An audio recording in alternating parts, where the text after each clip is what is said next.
Okay. 15 minutes passed. Unfortunately, it's impossible to hear this wonderful music and the words that will be expressed about this important issue that we are debating here in Marrakesh. So we will go on with the list of speakers about the general debate. And the first one in my list is our my good friend, Amin bin Salman Al Musallam, the Speaker of the Council of Representatives of Bahrain. Excellency, you have the floor.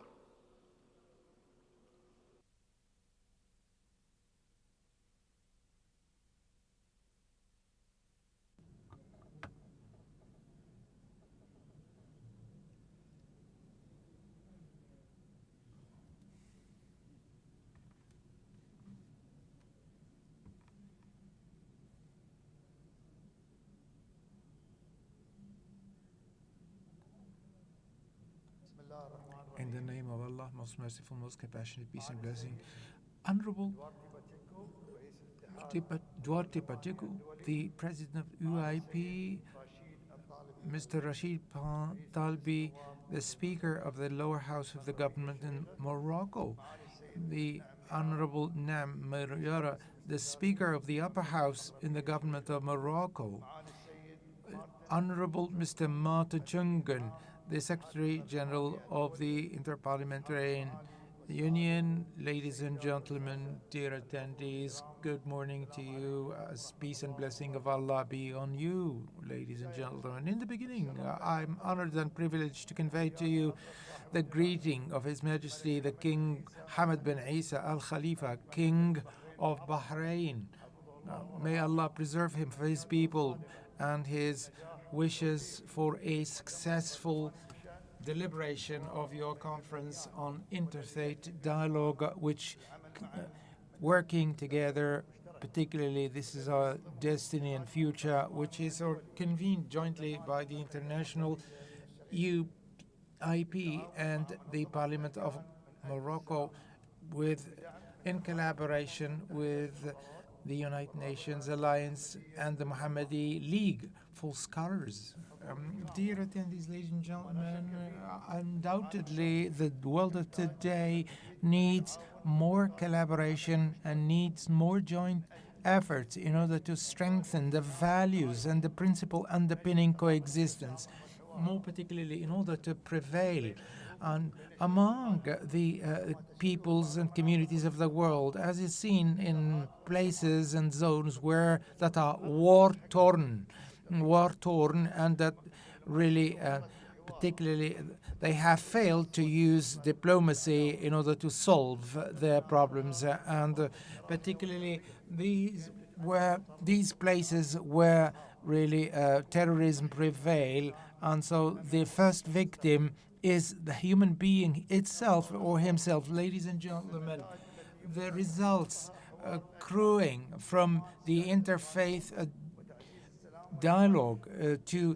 secure the rule of law requires from us very effective and efficient collaboration between religious people and parliamentarians in order to confront the challenges that are joint challenges, particularly, and leading to really very efficient results, particularly, and meeting the goals and expectations of the world at large and the public. Ladies and gentlemen, my country hosted Bahrain in last March, and under the patronage of His Majesty Hamad bin Isa Al Khalifa, King of Bahrain, may Allah preserve him, the deliberation of the International Parliamentary Union in its 168th session. And His Majesty, the King of Bahrain, sent a message through his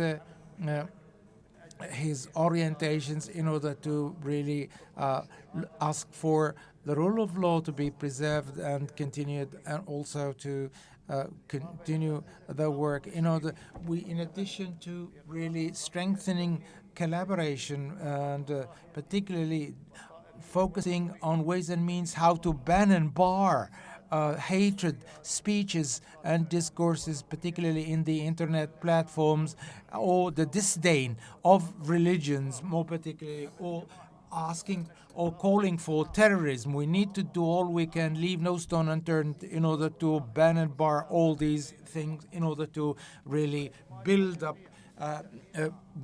up fraternity and friendship, particularly through a number of actions that can be made by asking and calling for tolerance. Dear attendees, ladies and gentlemen, the Kingdom of Bahrain really is proud of its humanitarian heritage, and particularly is calling for more tolerance and coexistence, particularly through the declaration of the Bahrain government.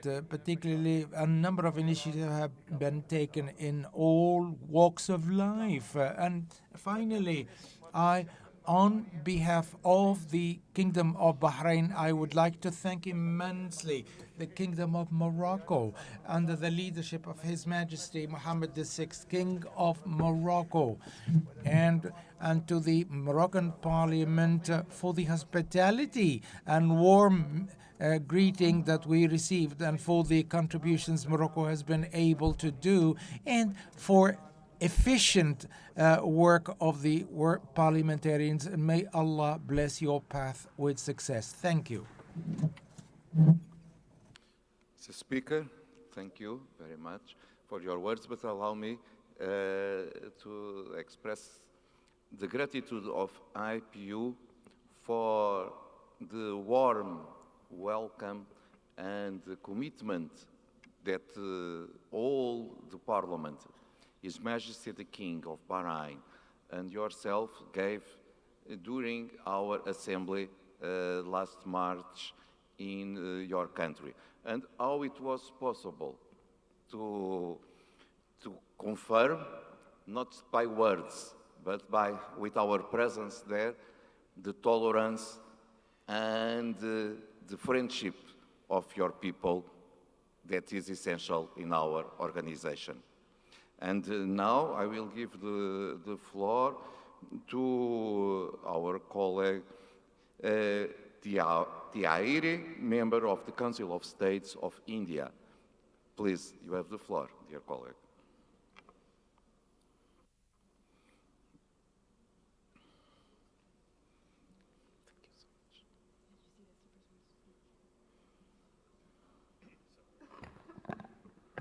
Honorable Chairperson and distinguished guests, I thank the Chair for according me the opportunity to participate in this general debate and share my views on subject that had a direct bearing on democratic governance of countries across the globe.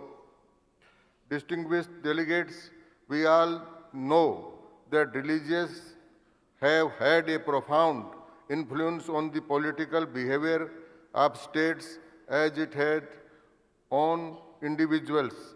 By bringing political and religious leaders together, this conference, without doubt, provides us an apt opportunity to resolve common challenges that our society are facing today.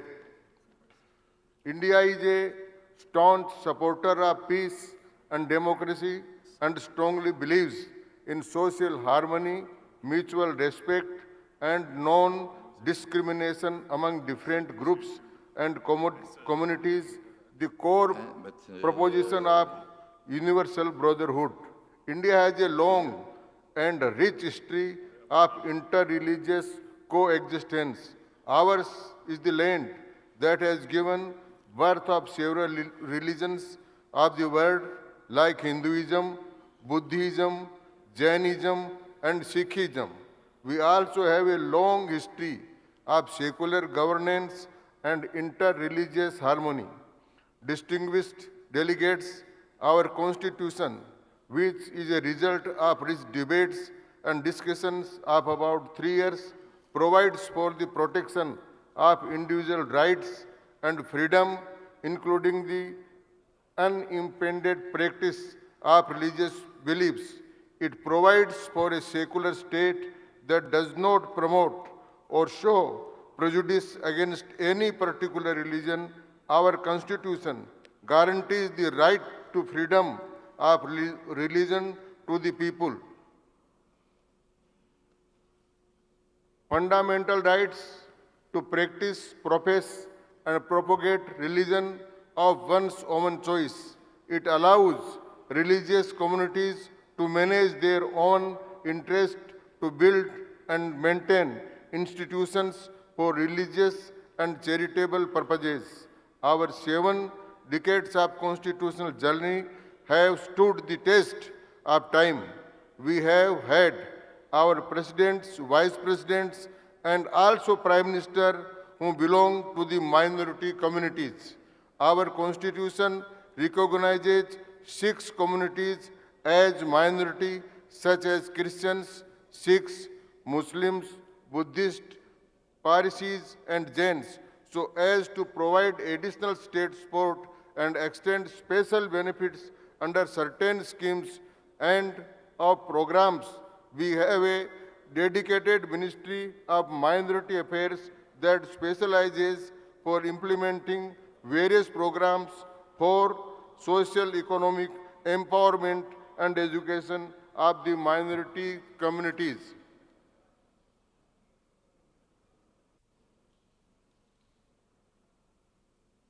Who constitutes about 20% of our total population. We have enacted the Hajj Committee Act 2002 that establishes a special committee to oversee issues relating to Hajj pilgrims. I must share with you that it is the fact that largest overseas activities undertaken by our government, annual quota of India for Hajj pilgrims has now become 200,000, and we are making every endeavor to provide better facilities and amenities for our pilgrims. India believes that promotes the philosophy of Vasudhaiva Kutumbakam, that is, word is one family. To save humanity during COVID-19 pandemic, India supplied pharmaceutical assistance to about 150 nations and COVID vaccines to over 100 countries through our Vaccine Maitri program, with special emphasis on supplying vaccines to the global south.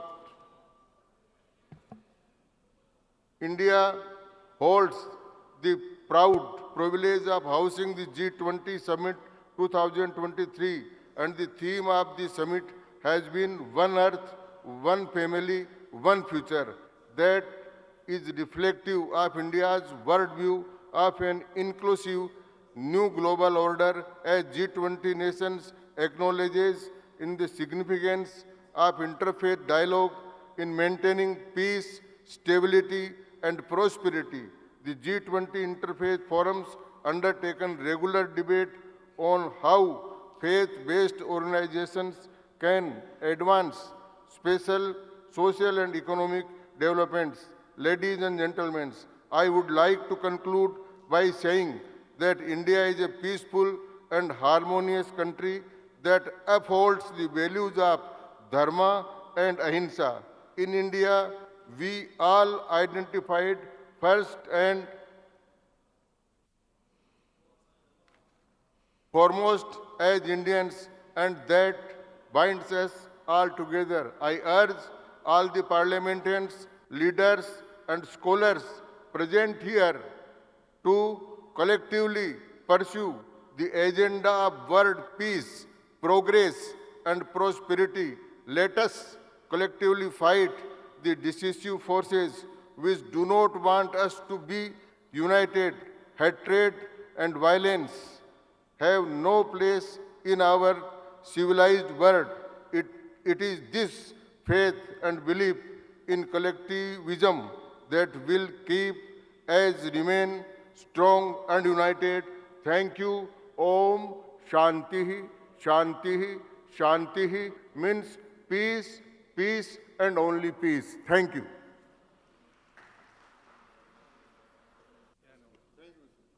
Thank you, sir. Thank you, dear colleague. Our greetings to the Indian people.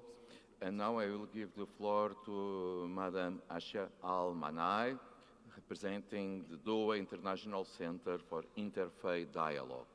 Madam, you have the floor. It will be a pleasure.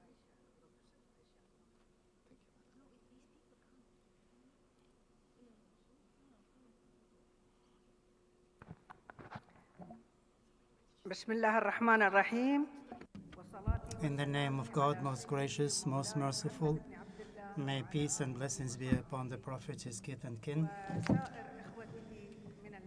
and all his companions, the fellow prophets and messengers. I would like first to thank the International Parliamentary Union and to thank the Moroccan Parliament as well for their kind invitation to attend this very important conference. I represent the International Doha Conference for Interfaith Dialogue in the state of Qatar.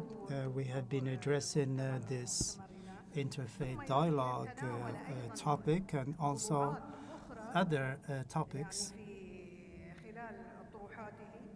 that is as part of the interest it takes in this, and the state of Qatar built this center in 2007, and there have been annual meetings and many topics that were addressed, very important topics relating to religions and faiths. And we are aware of the fact that when the state of Qatar hosted the World Cup in 2022, it, of course, drew the attention of the entire world to that very specific and major sports event. And everybody was able to see the results of the work we've been achieving in Qatar and on that occasion. And this is also a case of the coexistence that exists between different religions and civilizations. Of course, we need to have this dialogue not just with the other quote-unquote, but also between Muslims as well. I supervised a major conference 10 years ago, and it represents a bold dialogue between the Shia and Sunni Muslims, especially that the Almighty says in his book, had the Almighty wanted all believers to believe, then they would have done that. You, as prophet, cannot coerce people to believe, and therefore the Almighty God wanted this diversity and difference to exist between the people. And we have to live and experience that diversity in a spirit of peace. And the Almighty has created humans to build the earth and to learn to coexist.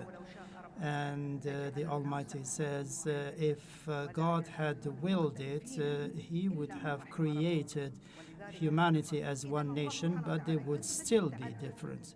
Therefore, we are different. There is diversity in everything, in our races, in our ethnicity, in our languages, in our appearances, etc. Therefore, I do believe that if we want to have any successful form of dialogue, we have to overcome the obstacles hindering the dialogue, that is failure to respect the other, failure to respect diversity, and also the disdain towards the religious beliefs. And there is also a key element in this respect, and that is faith should not be part of the dialogue, because if we engage in a dialogue regarding faith, then that might lead to clashes. We have to deal with matters relating to social aspects for this coexistence. I would like to quickly say something. We have to keep in mind that we need to respect the different ethnicities. We respect the diversity, and when we talk about diversity, that applies to males and females. So the Almighty has created males and females in all aspects. Almighty God has created plants, animals, and there have always been males and females in His creation.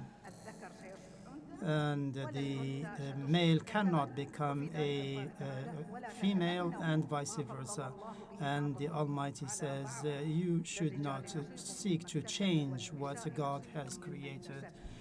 And that is, in that way, we would have a very realistic approach to life, to the religions, and to the environment around us, including plants and animals. Thank you very much for your kind attention. Thank you very much, Madam. Professor Almanai, allow me just to express something that you refer in your speech. It's relevant not just the dialogue interfaith, but inside sometimes the religions themselves, the different faiths. I had this experience that something, for me, was impossible to understand what happened. Some years ago, when I visited North Ireland in a private visit, and I saw the hate and violence between Catholics and Protestants, both Christians, but they fight. It's impossible to cross people from one a Catholic to cross the street where Protestants are living, and the same. Different schools, everything different. So also it's important to have dialogue inside the faith of each one. Otherwise, we will not solve the speech of hate and violence that sometimes separate the human beings. And now it's time to give the floor to our colleague, member of the Knesset of Israel, Mr. Danny Danon. You have the floor.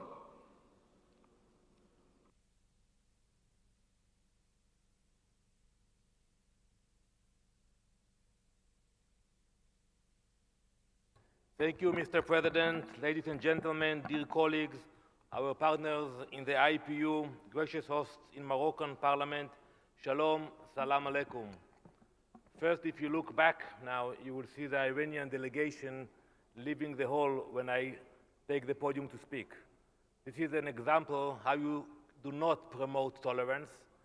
This is an example how you do not promote inter-religious dialogue. I think the right thing to do is to hear each other, to speak directly, and to have a real dialogue. Shame on you for leaving the hall. Shame on you for this behavior. I believe the Iranian people deserve a much better and stronger leadership. Mr. President, today I stand before you as a representative of the Knesset, the Parliament of Israel. Israel, a country that embodies diversity and multiculturalism, has been built upon the foundations of religious freedom and coexistence. It is a place where people of different faiths have found refuge and a homeland. Religious tolerance is a fundamental principle that lies at the heart of any democratic society. It is a recognition that each individual has a right to practice their own religion freely, without fear of discrimination or persecution. It is a commitment to embrace diversity and foster an environment where people of all faiths can coexist peacefully, working towards a common goal of building a better future for our nation. We must recognize that religious tolerance is not merely an abstract concept. It is a real experience for millions of Israelis. We must strive to build bridges of understanding and empathy, fostering dialogue and mutual respect among different religious communities. It is important to note that religious tolerance is an ongoing process that requires constant vigilance and commitment. Let us remember that our strength as a nation lies in our ability to embrace our differences and build upon our shared values. Let us be a beacon of hope, showing the world that a society built on religious tolerance is not only possible but necessary for a peaceful and prosperous future. 76 years ago, Israel was just a vision. It was a prayer for millions of Jews worldwide. While there have always been Jews in the land of Israel, many others were in exile, including here in Marrakesh, a beautiful community of more than 200,000 Jews lived in Morocco. Unfortunately, they lived without a home for the Jewish people. Anti-Semitism raised its head in Europe, and the plan to exterminate all Jews was carried out by the Nazis and their collaborators. The Holocaust stands as one of the darkest chapters in human history, where 6 million Jews were systematically persecuted, marginalized, and exterminated during World War II. It is crucial to acknowledge and understand the historical context of the Holocaust. Anti-Semitism, discrimination against Jews, has persisted for centuries. The ultimate goal of the Nazis was the annihilation of world Jewry, a plan known as the final solution. In the aftermath of the Holocaust, the world recognized the need to remember, the need to educate, the need to prevent such atrocities from happening again. This gave rise to the International Holocaust Remembrance Alliance, IHRA. I would like to take this opportunity to call and encourage all parliaments, I encourage all of you to adopt the IHRA definition of anti-Semitism. If you haven't done it till now, please look into that. In 1948, the State of Israel was established. David Ben-Gurion, the first Prime Minister of Israel, stood before a gathering of leaders and proclaimed the establishment of the State of Israel and presented the Scroll of Independence. The Scroll of Independence extends an olive branch to the Arab inhabitants of the land, expressing a genuine desire for peaceful coexistence and the establishment of a democratic society that upholds equal rights for all its citizens, regardless of religion, race, or gender. This declaration of statehood marked a significant turning point in the history of the Jewish people. It represented the realization of a dream that had been nurtured for generations. Judaism is not only a religious belief system, but also a way of life that affects every aspect of an individual's existence. Jewish tradition emphasizes the importance of community, family, and social justice. These values are part of Tikkun Olam, that's how we call it in Hebrew, which means repairing the world. Jews are called upon to work towards making the world a better place, promoting justice, compassion, and equality. And those Israel and Israelis try to work toward a better place while blooming the desert by the establishment of the startup nation that we are and by reshaping the Middle East for the better. It started with the peace treaties with Egypt and Jordan, and more recently with the signing of the Abraham Accords. These historic agreements, signed in 2020, normalized diplomatic relations between Israel and the UAE, Bahrain, Sudan, and Morocco. I hope that more countries will join the Abraham Accords soon.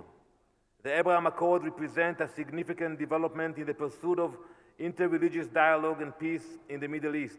The Accords signify a genuine shift in the region, breaking down barriers that had long hindered cooperation and understanding.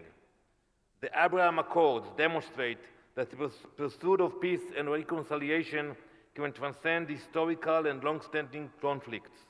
They provide hope for a future where people from diverse backgrounds can live side by side in harmony, respecting each other's religious beliefs and working towards shared goals.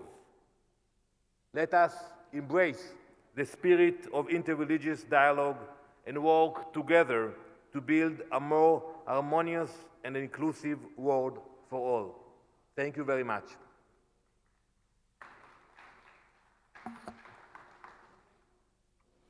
Thank you.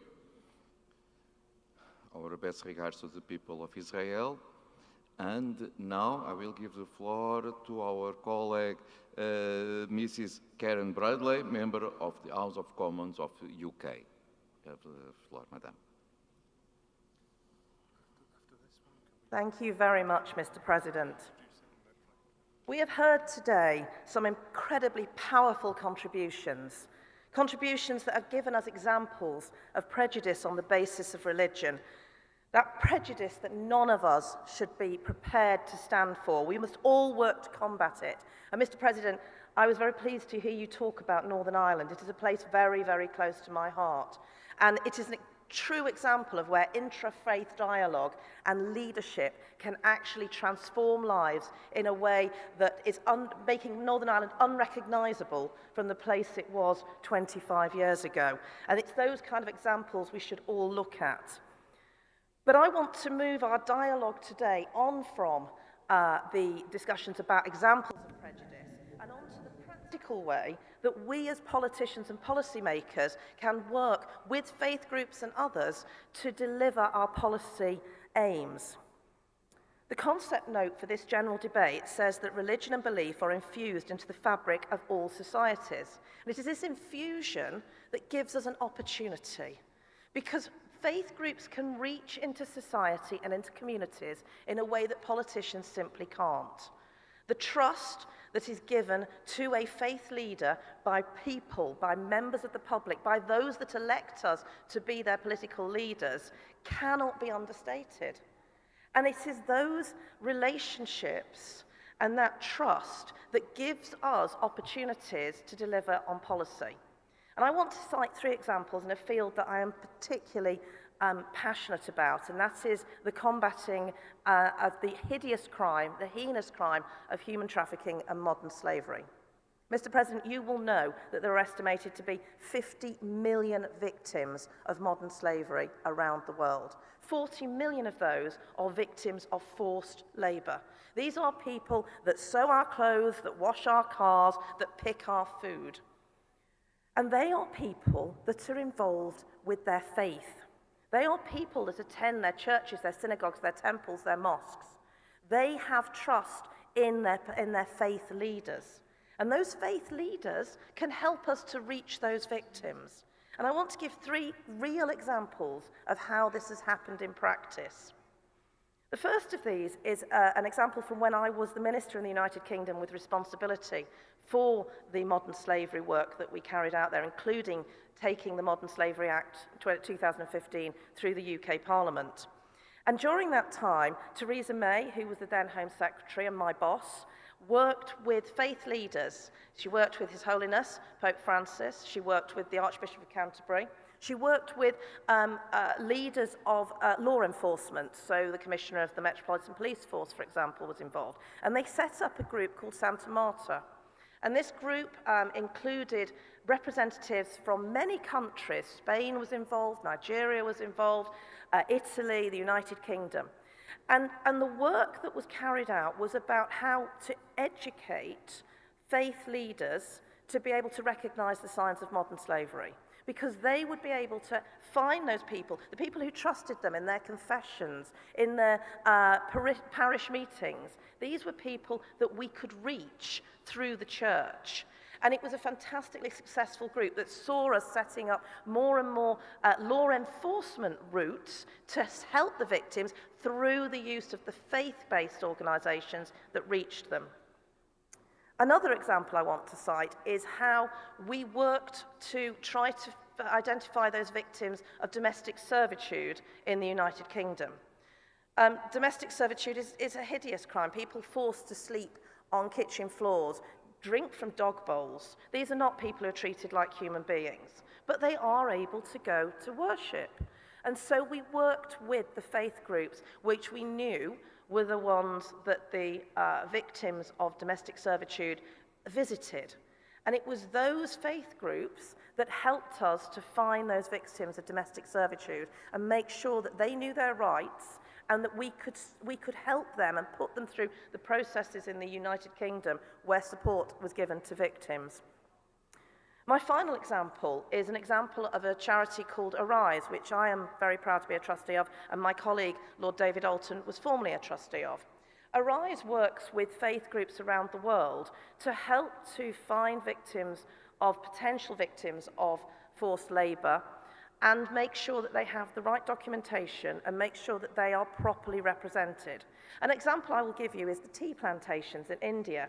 And this is something that the tea company, the tea seller, wanted us to do, wanted Arise to be involved in, because it's in their interest to be able to say that there are no victims of slavery in their tea plantations.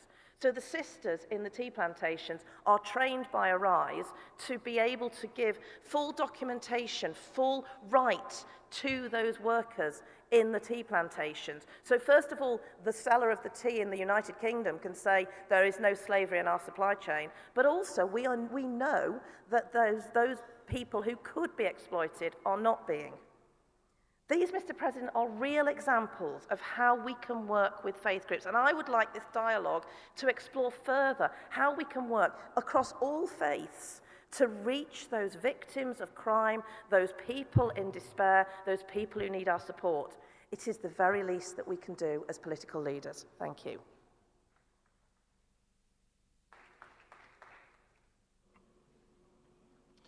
Thank you. Thank you, Madam, and for your experience on the case of the success of dialogue in North Ireland, the success of the interfaith dialogue in North Ireland. Before I give the floor to the next speaker, allow me to say that we would have welcomed an intervention from the Office of the United Nations High Commissioner for Human Rights, but unfortunately, due to other commitments, they were not available to attend the conference. Nevertheless, Mr. Salam and Mr. Weiner kindly prepared a video message to present the Faith for Rights initiative on behalf of the Office of the United Nations High Commissioner for Human Rights.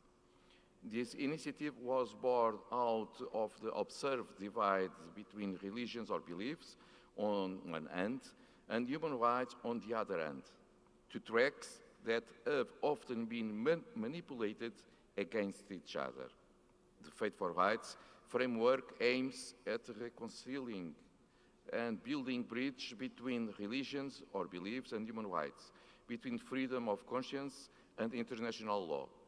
It provides a space for a cross-disciplinary reflection and action on the mutuality enriching connections between religions and human rights to work towards more peaceful and inclusive society. We will see the video message from their excellencies.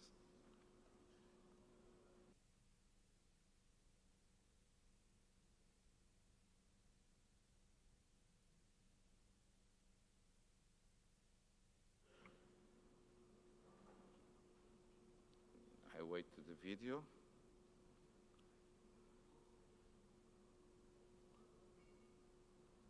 Distinguished parliamentarians and IPU colleagues, it's a pleasure for me and my colleague Michael Wiener to meet you online. My name is Ibrahim Salama and I'm responsible for human rights treaties in the United Nations Human Rights Office in Geneva. Michael works in the same office in the minorities section.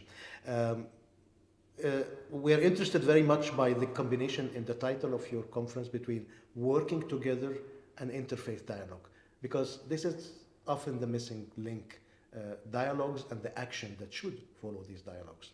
And in the area of relationship between religions and human rights, we found that there is this gap between just mere dialogues and not enough action. And precisely this gap results from the fact that there was no framework that articulates clearly the relationship between religions and human rights, as well as the role and responsibilities of faith actors and religious leaders in the human rights sphere. Both value system, human rights law and faith traditions, are historically have historical relationship and contributions to human dignity and equality. But they have been developing in parallel precisely because of the many tensions and also the political manipulations of religions at some opportunities. Now, is secularism the panacea? Is it the baguette magique that would solve our problem, or we need more? From our experience, we need a little bit more than this, and that's why the Faith for Rights framework have been elaborated 6 years ago by a number of quite representative faith actors from different regions and religions and human rights experts from different human rights international mechanisms. And they articulated together a set of soft law norms that aspires to transform religion from a liability into an additional strength to advance human dignity and freedom and the rule of law. Far from denying that there are tensions between religions and human rights, because there are tensions among human rights themselves, nothing is more natural. This framework provides a common narrative and also a methodology of peer-to-peer learning that aspires to transform religion from a problem to a solution, and from something to be ignored because of a doctrinal interpretation of secularism into a force in the society to be integrated in a manner that is human rights based. Concrete examples can be given on that. Michael. Many thanks. And to give you the very concrete example of last year's dialogue series, again in a peer-to-peer learning mode, where we brought together parliamentarians, faith-based actors, academics, and also the co-organizers themselves, I think, are very representative, because it was organized by the Freedom of Religion or Belief Leadership Network, the International Panel of Parliamentarians for Religion or Belief, Religions for Peace, the African Parliamentarians for Human Rights, Faith for Rights Initiative, and the Danish Institute for Human Rights. So you have many stakeholders, and then we focused in these monthly dialogue series on gender, on education, on civic space, on freedom of expression, health, climate change, and so on. And the outcome was really also obviously based on thematic briefing papers, but then also a public statement calling to integrate religious or belief communities' experiences of inequality and the needs into the planning on sustainable development goals, policy and action at the country level. So obviously that no one is left behind.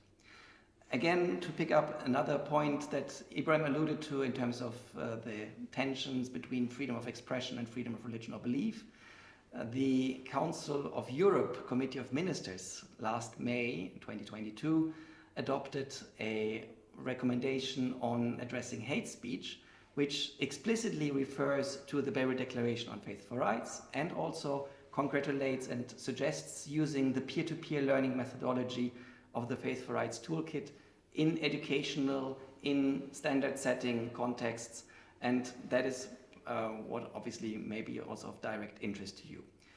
At the IPU conference in Marrakesh, there will be also the Special Rapporteur on Freedom of Religion or Belief, Nazir Ghaner, and also Dr. Tiago Alves Pinto from the Oxford University, who both have been very much involved in both drafting the Beirut Declaration and also applying the Faith for Rights Toolkit in peer-to-peer learning. So they will be obviously available if you have any direct questions. And Ibrahim and myself would be more than happy to also be in contact should you have any suggestions or questions in the future. Looking forward to a more interactive forum. We're just scratching the surface of something important for parliamentarians and for us as Human Rights Office. So thank you very much, and looking forward to continue this and deepen this discussion. Goodbye.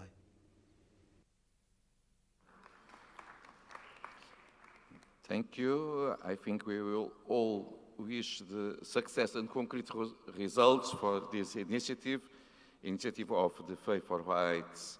And now we come back to our list of speakers. And this way, I will give the floor to our colleague, Mr. Matteo Rossi, member of the Great and General Council of San Marino. You have the floor.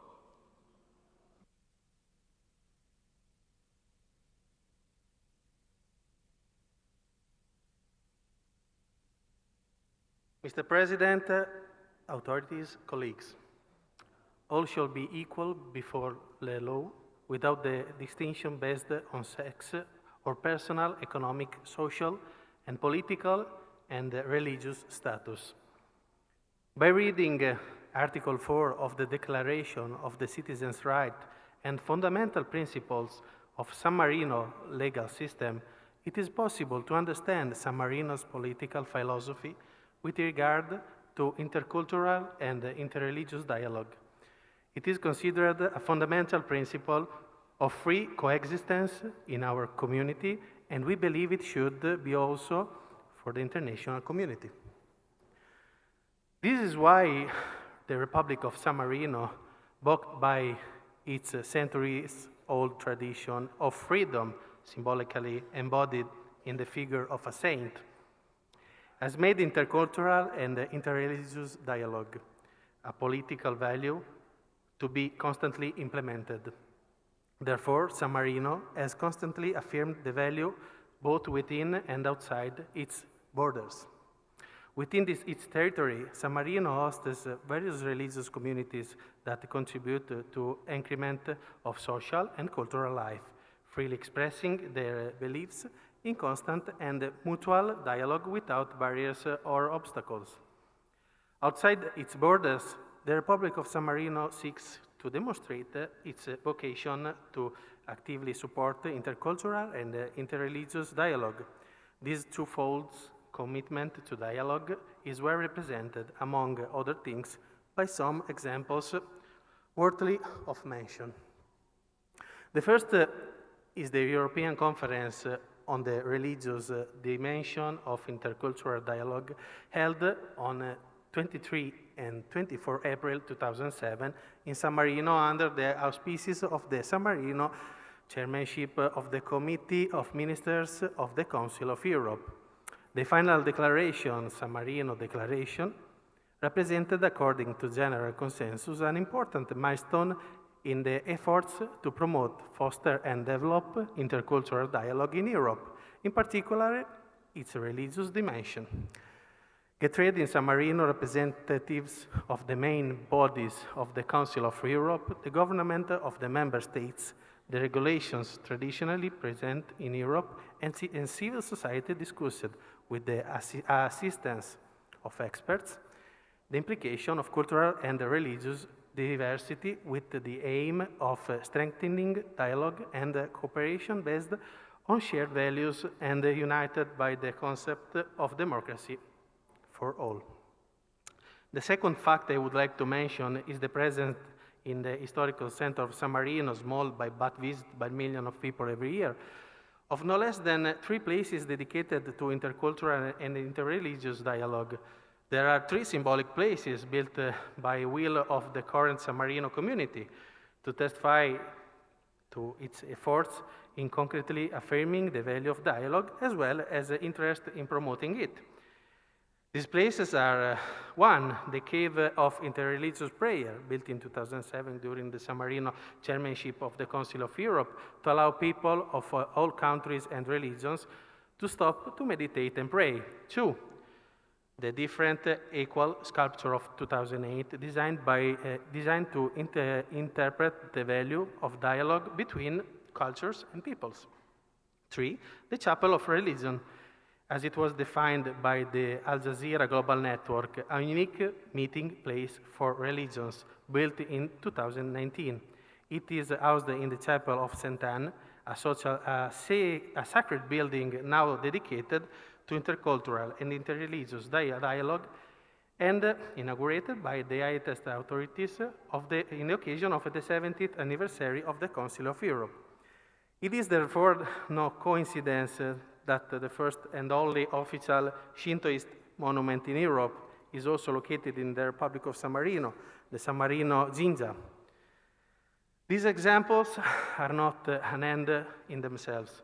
They concretely demonstrate that the promotion of intercultural and interreligious dialogue is one of the priorities of the Republic of San Marino. In this context, religion and the religious facts are fundamental elements of every dimension of free, democratic, and peaceful coexistence. The development of interreligious dialogues as a component of intercultural dialogue is therefore, at all levels, a fundamental contribution to the defense and promotion of the fundamental values on which our peaceful coexistence as human beings is based, beyond diversity. Such diversity can be enhanced precisely to promote the dialogue in which we all believe, which is a founding value of all democratic and therefore peaceful coexistence. It is therefore not an instrument of syncretism, but rather the only effective instrument to prevent the essential threat that always hangs over people's lives for a common future in peace and freedom. Grazie. Thank you. Shukran. Grazie mille. Caro colega, no. First, I will give the floor to our colleague from Cyprus, from the member of the House of Representatives, Averov Neofato. Please, dear colleague.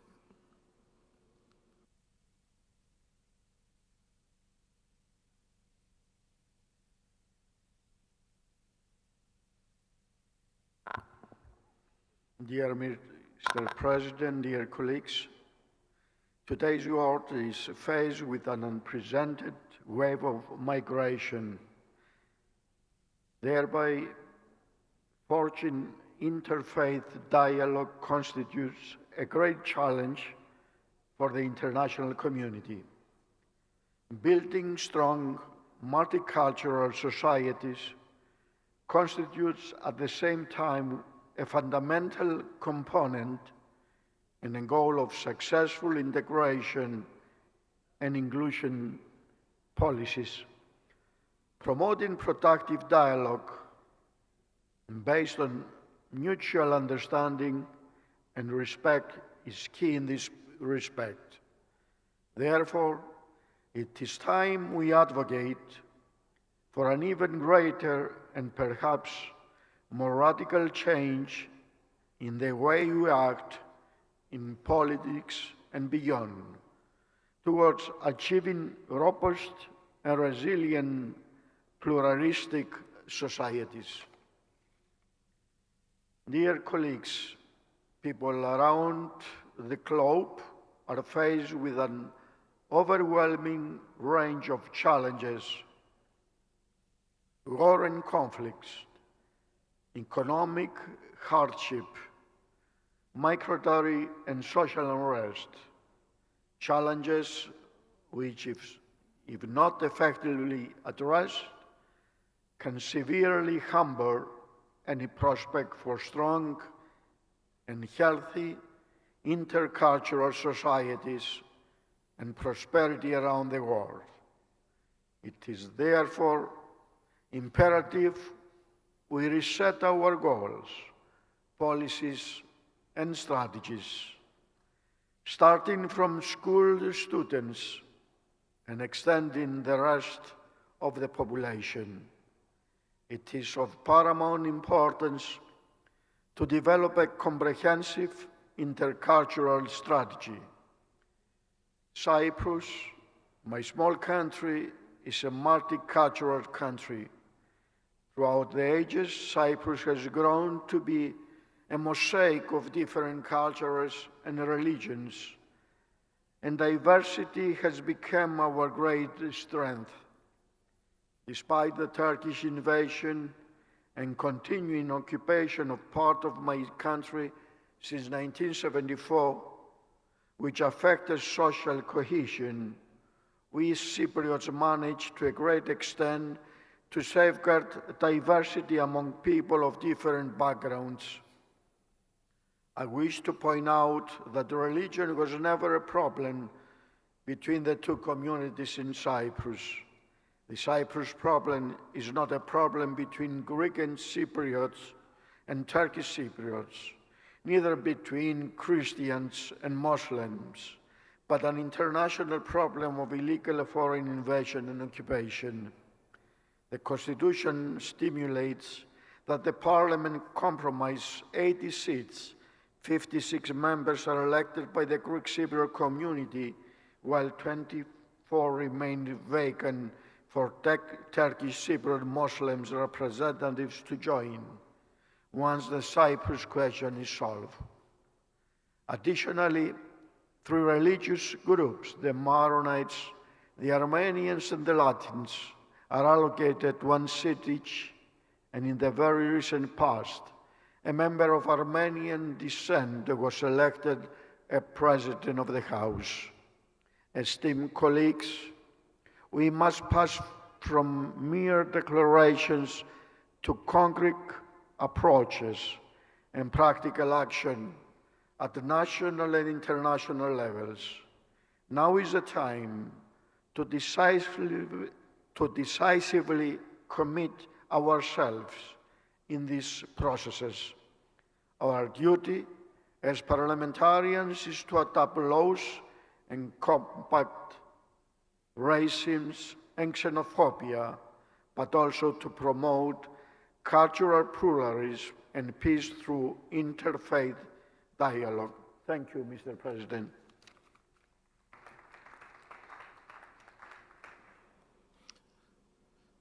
Thank you so much, dear colleague. Agora sim, é tempo de usar o português para chamar o nosso colega Eduardo Molembe, membro da Assembleia Nacional da Assembleia da República de Moçambique.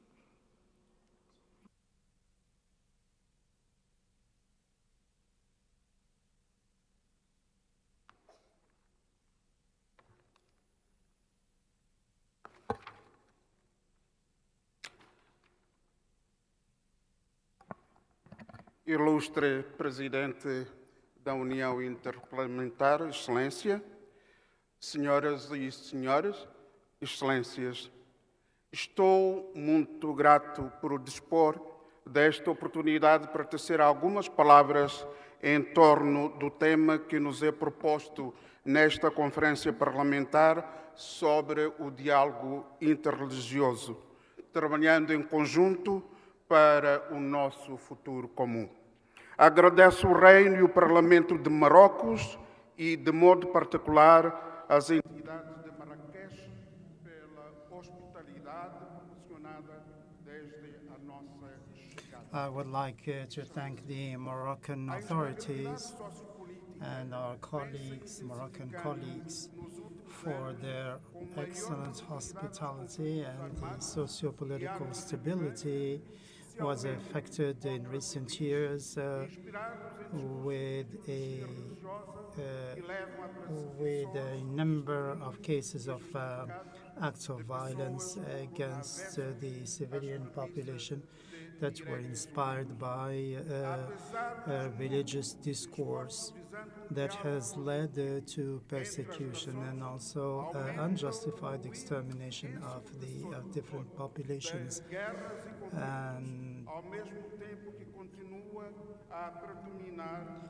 that is in the name of presumable rights. There were attempts to develop a dialogue between different components of society, but the wars and conflicts continued, and individualism and egoism has played a major role and has had an impact on solidarity and the culture of sharing in different parts of the world. We see terrorist acts, and the perpetrators use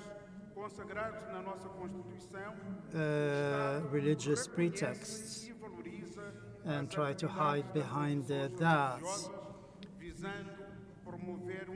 The Republic of Mozambique is a secular state, and we separate between the state and religious denominations and affiliations, and we seek to promote fundamental rights that are enshrined in our constitution.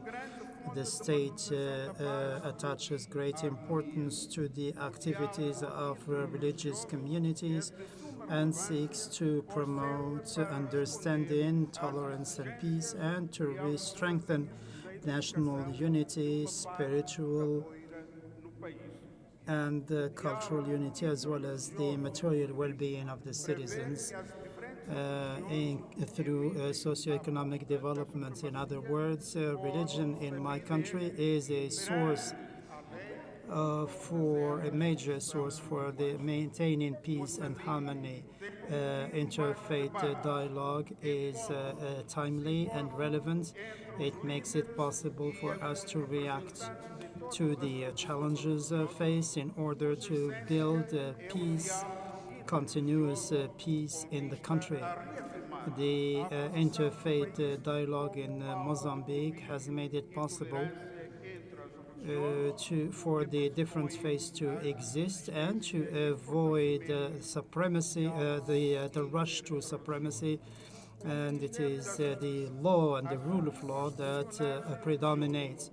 Mozambique has promoted and hosted a number of forums and conferences that brought together different faiths and religions, and the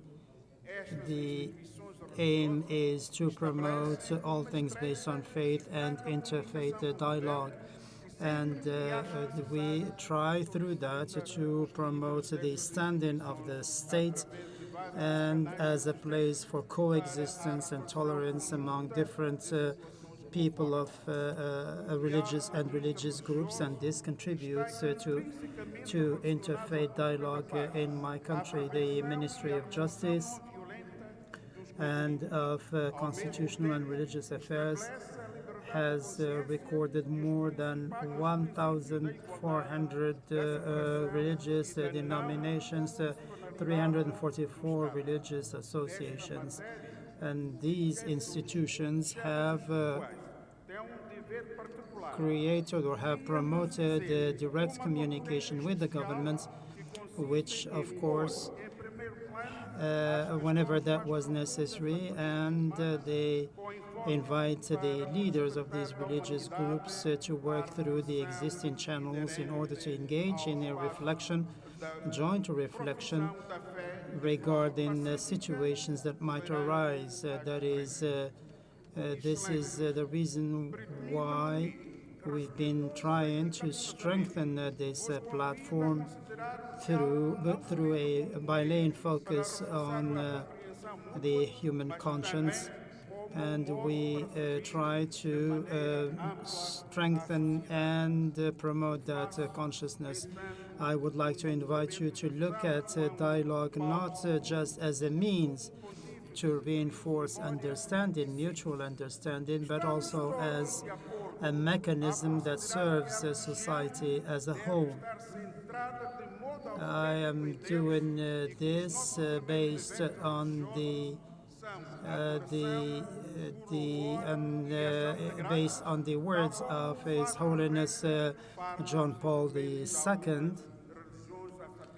who said that the religion has to be centered around God Almighty, and the first religious duty is the cultural practices, prayer, and thanks to the Almighty.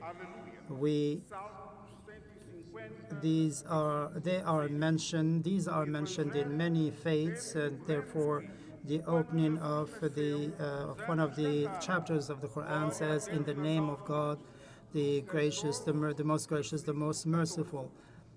Therefore, in the song inspired by the Bible, we hear the same thing, that is a universal call.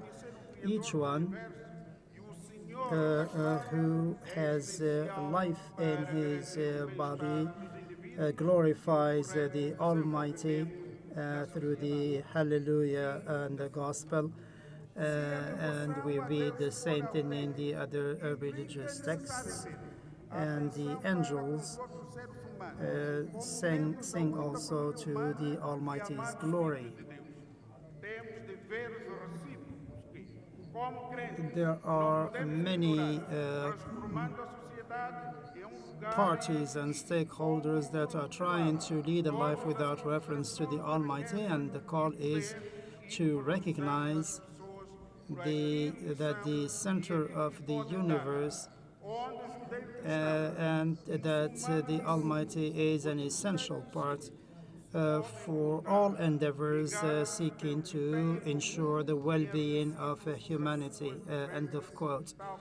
Therefore, if through divine devotion, if we were to uphold the divine will, then that will help us to address the needs of human beings as members of one family, which is that of the sons of Adam, and we are all the beloved children of God. To conclude, I encourage all the government officials to continue their peaceful activities to promote interfaith dialogue, so that the world of which we're dreaming, a world that is war-free, would be ensured. And I firmly believe that the International Parliamentary Union can become an international platform for the promotion of interfaith dialogue through the members of parliament. Thank you very much, and may the greatest glory go to God the Almighty.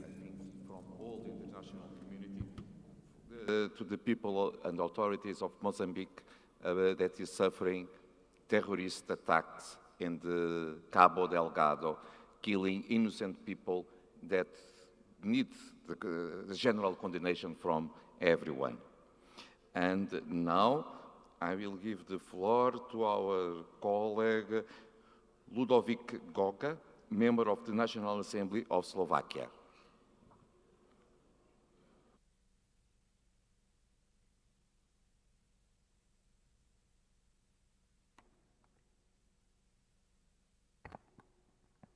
Dear Excellencies, distinguished guests, dear colleagues, attending a conference dealing with a crucial topic such as interfaith dialogue and spreading tolerance regardless of our beliefs is an honor. Let me express my gratitude to the organizers of this conference for covering the pertinent topics. In my short remarks, I will present examples of a cooperation between state authorities and religious communities and faith-based organizations to mobilize society for greater moderation, solidarity, and inclusion. Since the start of Russo-Ukrainian war, millions fled their homes from the horror of war. Many of them sought refuge in the Slovak Republic. The large influx of refugees created serious challenges for the state authorities when thousands and thousands of people were crossing our border every day. They needed shelter, food, help, and human touch, and religious communities and faith-based organizations proved valuable partners to the state authorities in times of need. Churches, charities, and other organizations were at the border from the first days. Their prompt reaction greatly supplemented the effort of the state authorities, and the number of volunteers involved within these organizations helped bear the initial influx of refugees. Their abilities, experience, and network of volunteers were of utmost importance in the first week of the war to shelter refugees, feed them, and provide them with assistance. Churches provided refugees with shelter within their premises and invited their followers to share their vacant premises with people fleeing war. With incentives approved by the Parliament, we were able to manage the situation and accommodate refugees seeking shelter in the Slovak Republic. Charities opened support centers for refugees to foster their integration. Assistance provided within this center covered mainly group therapies, individuals, psychosocial support, and creative and sports workshops. Charities also provided humanitarian aid in the form of food support, hygiene needs, and clothing. The first-hand experience helped to further improve our legislation to tackle issues arising from this extraordinary situation. However, the partnership with religious communities and faith-based organizations is not limited just to times of crisis. They play a crucial role within marginalized communities and those in need as well. They strive to elevate communities facing poverty, unemployment, lack of education, substandard living condition, and unfavorable prospects. Preachers and volunteers are involved within the particular community. They are able to gain the trust of the particular community. This proved to be a valuable asset when overcoming distrust between certain marginalized communities and majority of the society. Support, whether institutional, legal, or financial, for religious communities and faith-based organizations involved within marginalized communities plays an important role in the effort to elevate marginalized communities from their disadvantageous position. The insight of the people involved proves to be essential for better understanding the situation of marginalized communities, understanding the roots of the problem, clarifying misconceptions, and thereby resulting in better legislation. Dialogue is not limited just to personal meetings with representative organizations, but also can take the form of conferences dealing with specific topics. Religious communities and faith-based organizations proved to be very effective when gathering resources from their followers in solidarity with those in need. Numerous activities are founded through offering raised by members of religious communities. They invite and encourage their followers to share with people in need, not just in Slovakia, but also across the globe. In 2019, we approved legislation that created a system where grocery shops had to donate food after the date of minimum durability, but still safe to eat, to charities free of charge. It increased the volume of food available to charities as well as aimed to decrease food waste. Religious communities and faith-based organizations proved in various situations to be important partners to the state authorities. Their work is essential, and we as parliamentarians should embrace their work and involvement in their numerous activities as they help to shape our world to a more sustainable and inclusive future. To achieve that, we need to be involved in dialogue with this organization, listen to their experience, and should shape legal and institutional framework that would support the work of this organization. Ladies and gentlemen, thank you very much for your attention. Thank you, dear colleague, also for your strong statement. And now it's time to give the floor to Mrs. Christine Schwarz-Futsch, member of the Federal Council of Austria. Dear colleague, you have the floor.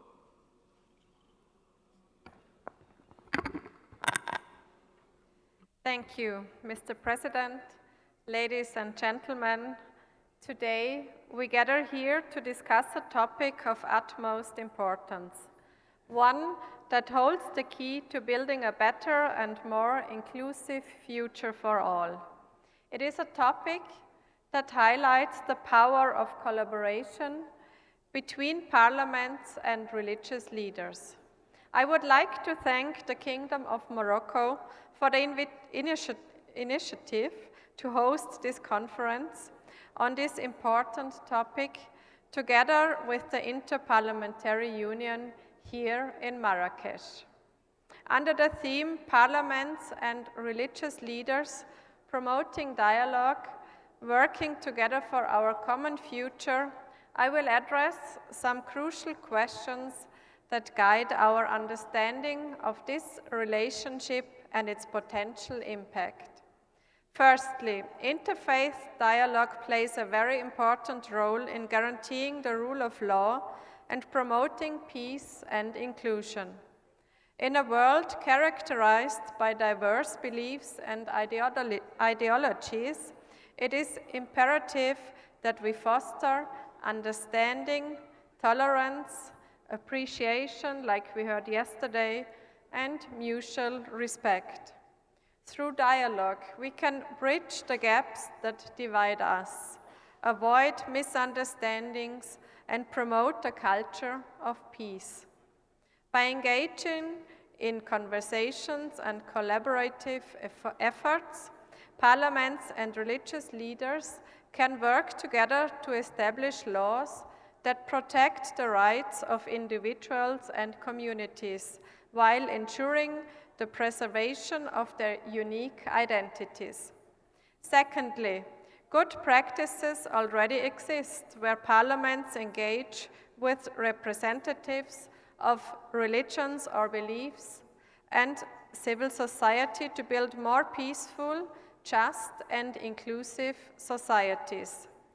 Such initiatives allow for the exchange of ideas, the identification of shared goals, and the development of legislation that reflects the needs of diverse populations. By involving civil society and religious representatives, parliaments can tap into their expertise and mobilize their networks to create a more harmonious and equitable society. Thirdly, parliaments, representatives of religions and beliefs, and civil society face shared challenges to peace, inclusion, and the rule of law at various levels. At the national level, they may encounter issues related to religious discrimination, social exclusion, and the erosion of democratic values. Regionally, they may grapple with conflicts rooted in religious tensions as well as the rise of extremism. There are countries where people are persecuted because of their beliefs. I earnestly request the parliamentarians of these countries to take action to end these persecutions. The various religions and cultures in this world have different customs and traditions. It is important that we respect each other. Please stop the people in your respective countries from killing those who hold different beliefs. Essentially, all religions share the same common values, such as, for example, not killing or not stealing, among many others. Nevertheless, in some countries of this world, people are attacked or killed because of their faith. According to an Aid to the Church in Need report of 2021, religious freedom is violated in almost 1/3 of the world's countries, where 2/3 of the world's population live. The study does not only consider the situation of Christians, but of all religions. I am repeating myself because this is so important to me. The respect for all individuals is crucial. Last year, I was happy to be able to meet with Rabbi Arthur Schneier in New York, who originally comes from my home country, Austria. He emphasized that not only tolerance is important, but above all, respect for other religions and cultures is crucial. Internationally, we face the challenge of fostering global solidarity and cooperation in an increasingly interconnected world. These challenges call for collective action and collaboration, transcending boundaries and working together to overcome the obstacles that hinder progress. I would like to come back to the role of the parliaments.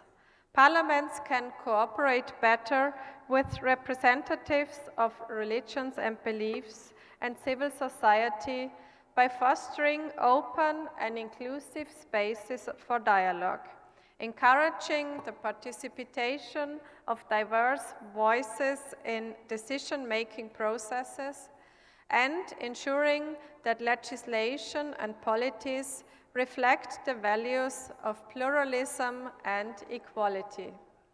It is crucial to establish mechanisms that facilitate regular communication and coordination between these stakeholders, creating avenues for joint initiatives, capacity building, and resource sharing.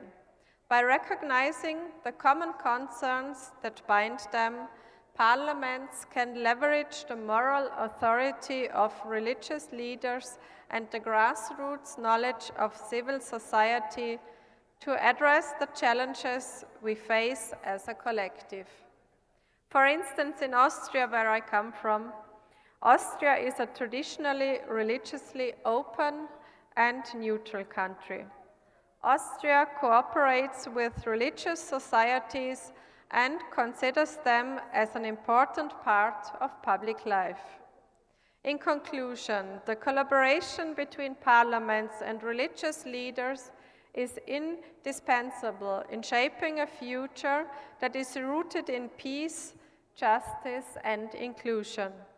Through interfaith dialogue, we can guarantee the rule of law, promote understanding, and overcome the shared challenges that hinder progress. Let us work hand in hand, recognizing the importance of diversity and embracing the transformative power of cooperation. Thank you.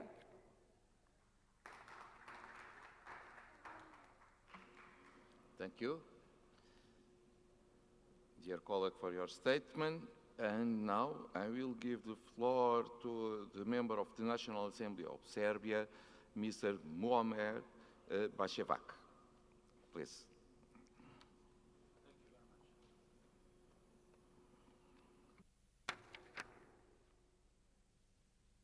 Excellencies, distinguished guests, ladies and gentlemen, brothers and sisters, Assalamu alaikum wa rahmatullahi wa barakatuh ta'ala, and good afternoon.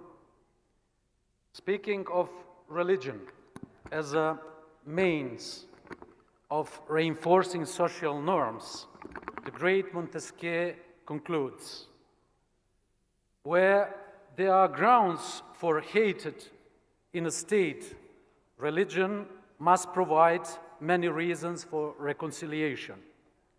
The conflicts in the former Yugoslavia are the best proof that religious communities needed to be a barrier to conflicts and wars, just as they should be an engine of reconciliations and cooperation among citizens in a times of peace.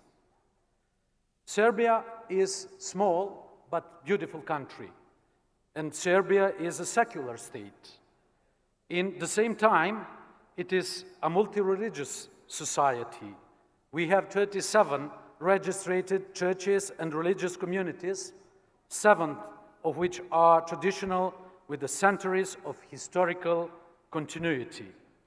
This dynamic religious structure represents the strong potential in a process of democratization. Stable relation between the state and the church, communities, and respect as well as a mutual dialogue between different religious communities are certainly prerequisites for political stability and security, and therefore for economic and social development. Believing in the healing power of religion in a society, in Serbia we introduced religion education and a civic education as a two optional subjects in the schools just over 20 years ago.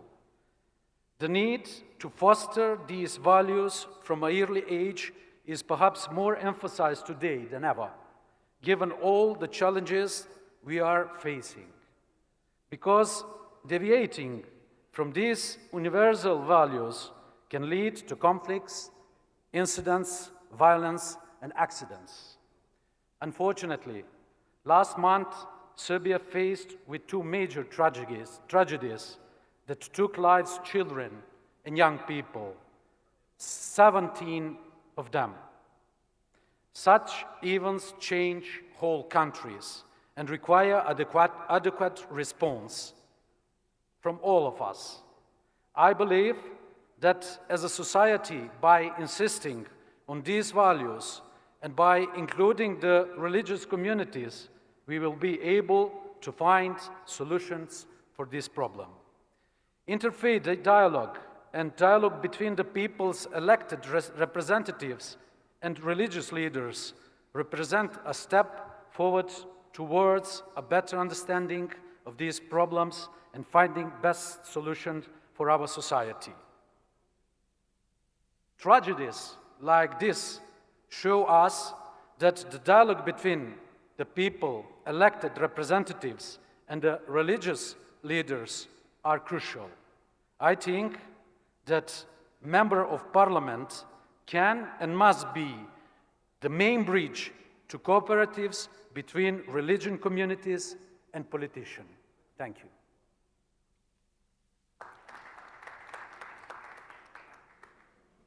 Thank you, dear colleague.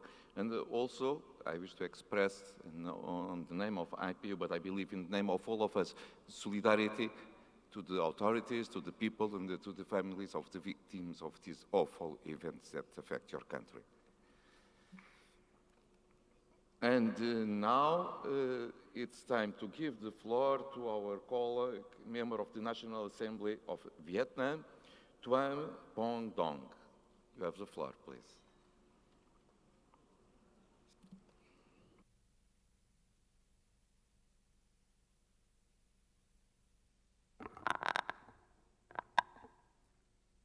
Excellency, Mr. President of IPU, distinguished parliamentarians, ladies and gentlemen, the world we live in has been experiencing many political and security upheavals, which evolve in a complicated and unpredictable manner. Drastic non-traditional security risks, terrorism, ethnic and religious conflicts continue in many places. This context requires coordination at different levels, including multilateral institutions. Therefore, I welcome the initiative of the IPU and the Parliament of the Kingdom of Morocco in organizing this important conference, confirming the determination and joint action to promote dialogue and cooperation for our common future. Ladies and gentlemen, Vietnam is a multi-ethnic and multi-religious country. Each of our 54 ethnic groups has beliefs and religions associated with its economic, cultural, and social conditions. Religious life is diverse and vibrant, with about 95% of the population practicing a belief or religion, and about 9,000 festivals and beliefs and religions each year and across the country. All major religions in the world are practiced in Vietnam. Vietnam's consistent policy is to ensure the right to freedom of belief and religion, to promote solidarity and harmony among religions, and to ensure equality and discrimination on religious grounds. The right to freedom of belief and religion is recognized in important legal documents of Vietnam, including the Constitution and the 2016 Law on Belief and Religion. On that basis, we have achieved important outcomes in ensuring and promoting human rights in general, the right to freedom and belief and religion in particular. Particularly, firstly, diversity, harmony, and equality among religions is guaranteed. All religions make certain contributions in many aspects of social life. Interfaith followers exist together. No religion plays a dominant role. All religions are equal to the law. Religious organizations are also very active in education, healthcare, social protection, charity, humanitarian activities, and during high times of the COVID-19 pandemic. 2, religious activities are increasingly active in our country. The state has made efforts to ensure and provide favorable conditions for religious gatherings and activities to take place normally. Especially important religious holidays are held on a large scale with the participation of a large number of followers, and many religious holidays have become community ones. Number 3, religious organizations and individuals are facilitated to expand their international relations. Many major international religious activities have been solemnly and successfully organized in Vietnam, have been appreciated by the international community, such as the United Nations commemoration of Vesak, which has been held in Vietnam 3 times, or the celebration of the 500th anniversary of the Protestant Reformation, etc. Ladies and gentlemen, the National Assembly of Vietnam for the current term has 5 deputies who are religious dignitaries. The fact that they are from different religions and participate in the elections and being elected as deputies demonstrates a fair and democratic process of election, showcases the prestige of the candidates and the confidence of the people and religious followers. The deputies who are religious dignitaries bring the voices of the people and followers to different forums of our National Assembly, including legislative activities. The peaceful and tolerant coexistence between religions added with the benevolence and humanity of the Vietnamese people and society have created a vivid picture of belief and religions in Vietnam, pure but diverse, intertwined but not contradictory. Especially in the current period, the positive and constructive relations between religions and the state have been clearly demonstrated and increasingly strengthened. Ladies and gentlemen, taking advantage of this conference, I would like to inform all delegates that this September, the National Assembly of Vietnam will host the 9th IPU Global Conference of Young Parliamentarians with the theme, the role of the youth in promoting the realization of the Sustainable Development Goals via digital transformation and innovation, a topic that has drawn the concern of many countries around the world. We look forward to welcoming parliamentarian delegations in Vietnam, and we hope you will have a chance to learn about religions and religious freedom in Vietnam.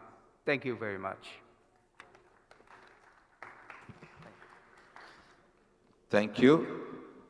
Thank you for your statement and for the commitment of the National Assembly of Vietnam to organize and to host the Forum of Young Parliamentarians that will happen next September. And I will say, I believe that many of us, we regret because we don't have the age to be present and benefit from the hospitality of your people and your parliament. But good luck for all members of the young parliamentarians that will assist and participate in your conference. Thank you. And now I will give the floor to the member of the Islamic Parliament of Iran, our colleague Mojaba Reza Khan. Please.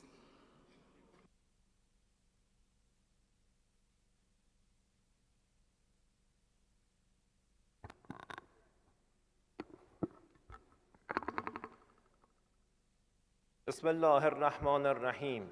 In the name of Allah, the most merciful, the most beneficent. First of all, I would like to thank the Kingdom of Morocco for organizing this conference and their warm hospitality. Humanity needs peace today more than ever before.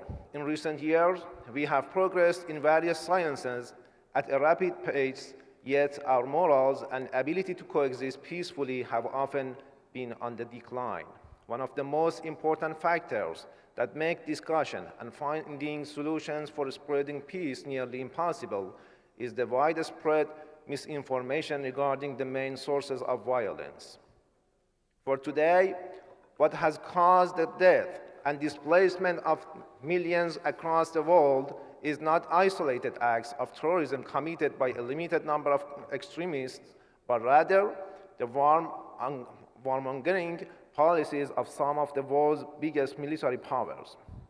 It's due to such policies that the lives of millions of people have been destroyed in countries like Afghanistan, Iraq, Syria, and Palestine.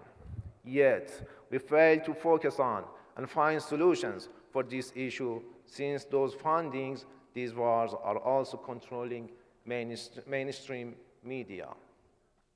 Instead, the discussion often revolves around stopping fanatics who feign religious devotion and claim that their crimes stem from religious principles.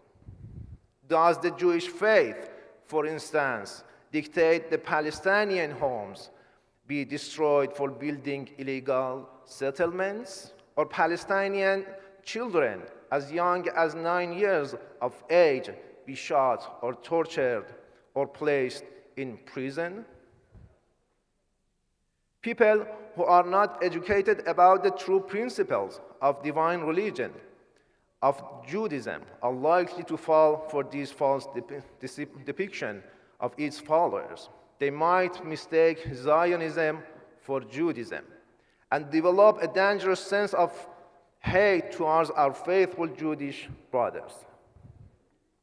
Especially since mainstream media has intentionally refrained from covering the struggles of Arab and Palestinian Jews and others against Zionism. This is one of the major problems with the false portrayal of the main sources of violence. It directs undeserved hate towards the peaceful followers of divine religions worldwide. Another problem with introducing religious fanaticism as the main source of violence in the world is that the extremists are often trained and equipped by the same military powers who profit from waging wars.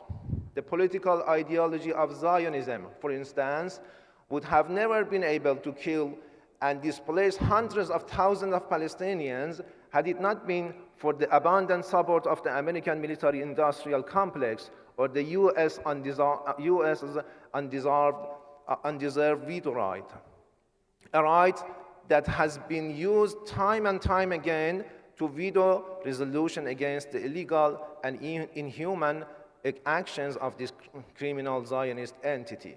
Meanwhile, we have failed to realize that the same world religions that are falsely depicted as the sources of violence can in fact serve as our greatest allies in the promotion of peace, with the exception of those who fell prey To the likes of colonial strategies such as divide and conquer, the followers of divine religions have been living together peacefully for centuries across the world, such as Jewish, Christians, and Muslim Arabs who used to live together peacefully in Palestine before Western colonial strategies destroyed peace in their land.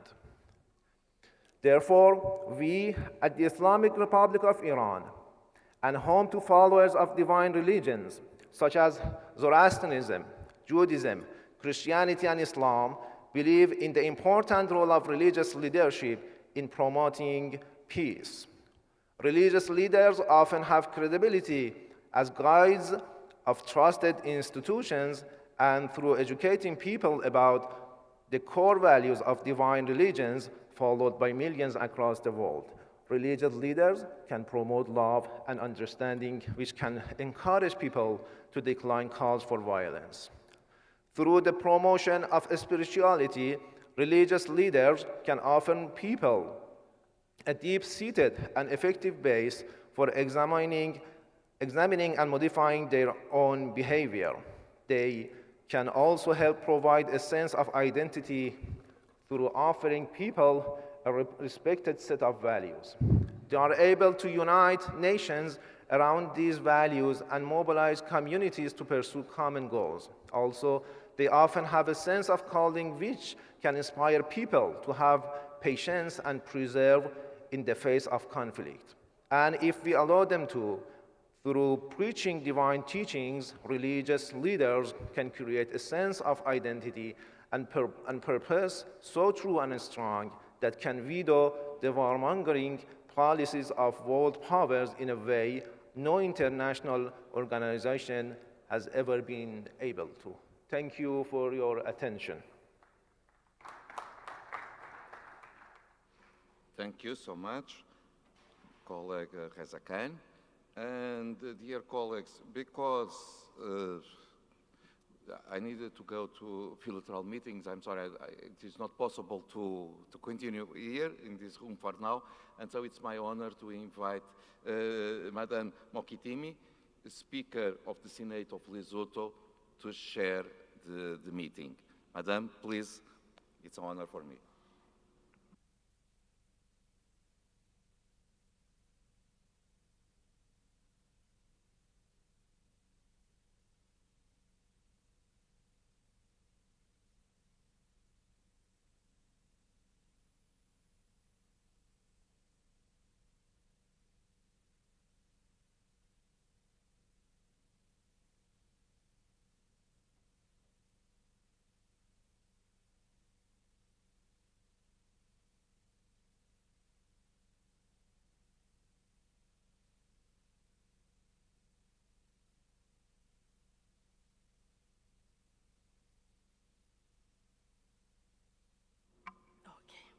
Thank you very much.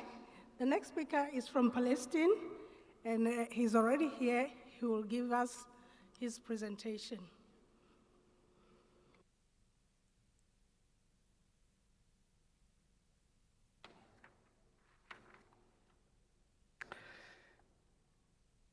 Thank you. Ladies and gentlemen, allow me first and foremost to thank Morocco for the hospitality and the appropriate organization of this Congress, and also the warm reception. I'd like to laud highly the message of His Majesty the King that was comprehensive and a source of inspiration for this conference that brings together the men of faith, politicians, and parliament, which is quite an important opportunity for us in order to draft and reconsider quite a lot of issues that are of importance to humanity through the development of a strategy, particularly involving the religious people, parliamentarians and politicians, and fighting against terrorism and also hatred, particularly that has resulted only in creating havoc and a problem for our communities that have paid quite a lot of casualties, more particularly due to these preachings that are not appropriate, particularly that do not dovetail with what really our books, holy books, say. There are lofty values, particularly to consolidate the humanity of human beings and to organize the relationship holding between the human being and his God, and which is quite an important behavioral referential, particularly pertaining to how people treat their kind, particularly on an equal footing treatment, regardless of the race or color or ethnic affiliation, and what the world is witnessing in terms of crises under various appellations and labels, and all those crises really they have no relationship with the values of religion. We need a holding. We need a holding whereby to really, and so particularly there is. We need particularly the perpetrators of such things really try to manufacture an enemy, particularly so that they can guarantee their and preserve their positions, and so that they can market their really bad ideas, and so it becomes like a really straw that can be devoured by heat, by fire. Palestine, throughout history, was the cradle of quite many religions and civilizations of the world. This is the reason why Palestine has always been really distinguished, particularly in cohabitation of the people, and particularly from the three ethnic creeds. But since 1948, and for the last 75 years, we really are under occupation by Israel. Particularly, Israel is turning its back, more particularly to the international laws and to the principles underpinning humanitarian law, and it goes against the laws of religious laws, particularly through really transgressing the rights of people. Particularly, the killing takes place on a daily basis, and Israel is working to restrict the religious freedom of the Christians and Muslims in the area, and banning them from going to the places of worship in Jerusalem and Al-Quds, and also it's violating these aggressing them and aggressing people of faith during their prayers and right in front of everybody, in violations of human rights. So achieving peace in the Middle East requires looking at the root causes, and through negotiations and through dialogues, particularly a concrete dialogue. What we see today is that Israel is seeking whimsical achievements to establish peace when it is still occupying our land in Palestine. Ladies and gentlemen, today we are hopeful that this Congress will really be successful in achieving peace and justice and giving the rights, legitimate rights, to the Palestinian people that is under occupation of Israel. Then Israel is trying to really empty the land of Palestine from its authentic and original people. Particularly, there is need for really negotiations around the table, particularly in the Middle East, on the basis of the values, the lofty values for which we are congregating and meeting in this quite important Congress that brings together eminent people. And this way, if we don't take advantage of this opportunity, then we'll lose this opportunity, particularly so that we can really spare the lives and also preserve human beings and giving a possibility to the future generations so that they can live in communities that are just, fair, and away from hatred. Ladies and gentlemen, the time of slavery has ended a long time ago, and we need to confront and to anyone who really tries to deprive us of our freedom. Freedom is something that is not negotiable, and we will continue to remind you that there are still people in Palestine whose hands are really ready to engage in peace, and history will really not will not pardon those who ignore this call for peace. Thank you. Thank you very much. Thank you very much, Palestine, for your input. We will have the next speaker from the Parliamentary Assembly of the Mediterranean, Mr. Petro Rogue. Thank you.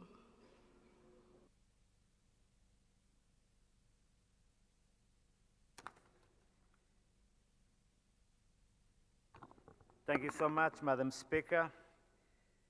Madam Speaker, Excellencies, dear colleagues, brothers and sisters, dear friends. It is a great honor for me to have the opportunity to represent PAM today at this invaluable gathering enabling dialogue and sharing in my capacity of President Emeritus and President of the Third Standing Committee on Dialogue among Civilizations and Human Rights.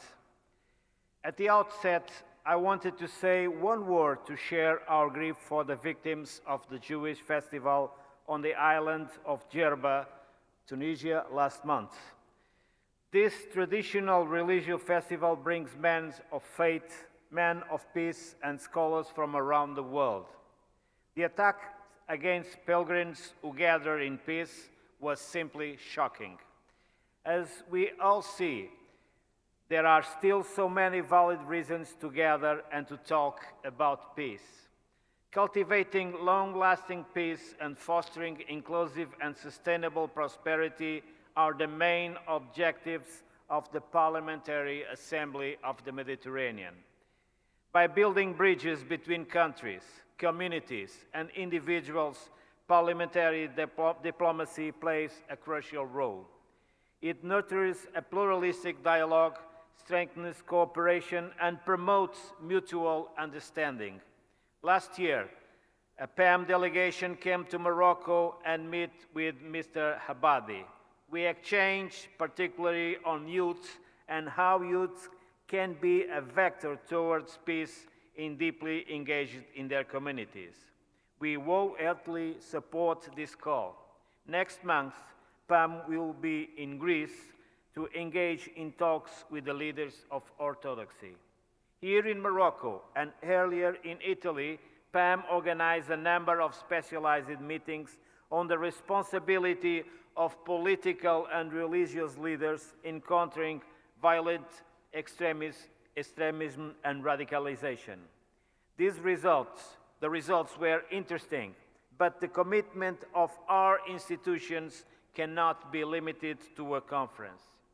Our actions must continue over the time and involve regularly civil society and institutions. Our visit to the School of Ulema was very instructive, and I wish to congratulate Morocco for this program. Dear colleagues and friends, as we look around the world today, we are certainly living through very hard times. The Euro-Mediterranean and Gulf region today knows growing tensions, resurgence of violence in the Middle East, the Russian aggression against Ukraine, the violent clashes in Sudan, and insecurity in the Sahel region. Wars do not bring just solutions. They only create misery, and that grows wider in our globalized world. We are faced with a climate crisis that spares no one. The Mediterranean is extremely vulnerable to climate change, as evidenced by the dramatic droughts and floods that recently hit southern Europe, including Italy and my country, Portugal. We will be present at the COP28 to keep our governments accountable. These multiple shocks will induce more mass migration. Each one of our countries is affected as a country of origin, transit, or destination. PAM continues to promote a safe, orderly, and regular migration and monitor the implementations of the Global Compact, which has been adopted as one of the most intergovernmental conferences in recent times here in Morocco and this same city a few years ago. Dear colleagues, 2023 also marks the 75 years of the Universal Declaration of Human Rights.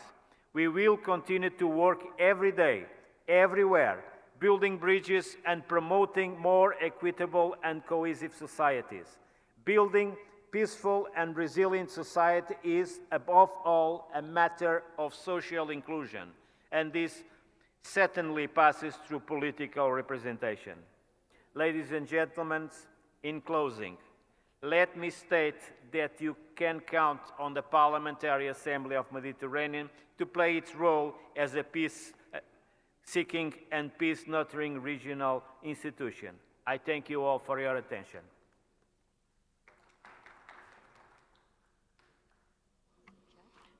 Thank you very much. I can see Chad is close by. The next speaker will be the Deputy Speaker of the National Assembly of Chad, Mr. Maki Mohamed Saleh. Thank you.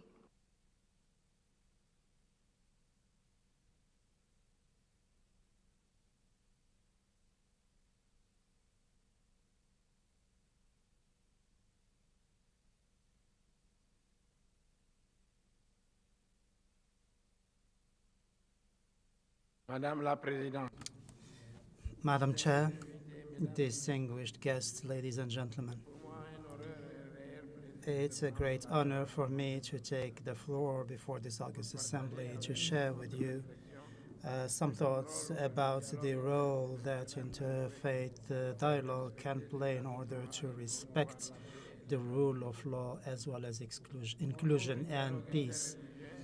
Interfaith dialogue for us is the result of positive interaction between people of different faiths. This can be done through exchanges and daily life practices that is for the well-being of all. Chad, my country, which is a vast country at the heart of Africa, has borders with Arab Muslim countries and African countries. It is a very rich, culturally diversified country, and it has Muslim, Christian, as well as secular ethnicities with Arab and African and Muslim components of the population. Our country has a multi-faceted culture, and it believes firmly in peace despite the strife and conflicts that might arise in there. And that is thanks to the cooperation between different religious leaders. We developed a revised charter for the country, a charter that takes into consideration tolerance and inclusion as basic principles for coexistence, peaceful coexistence, and inclusive societies and communities. Even our parliament has ratified a number of international covenants on the fight against fanaticism and the respect of mutual respect and understanding. The penal code adopted in the country, adopted in 2017, was includes sanctions sanctions against intolerant practices and exclusion. Beyond the prohibition and forbidding of intolerance, Chad insists on the role of interfaith dialogue, on awareness raising for the population, and the development and promotion of constructive modes of living for the different communities based on tolerance and respect for human rights. It also encouraged the creation of advocacy platforms for faith groups and in order to work with these faith groups. Parliament is also involved through Decree 1314 of 17 November 2011. The day of 28 November of each year is celebrated as a day of prayer, interfaith prayer. This prayer is conducted in the presence of officials and parliamentarians, as well as representatives of different faith groups, in order to promote peace, prevent religion-inspired strife and conflict. By acting this way, the Republic of Chad hopes to continue to contribute to the promoting the role of religion, and also to the development of a more tolerant, more inclusive world in which each component of society can live, that is, in mutual understanding with others. The role is also to promote the work of parliamentarians in conjunction with the representatives of civil society in order to build a society that is more inclusive and more tolerant.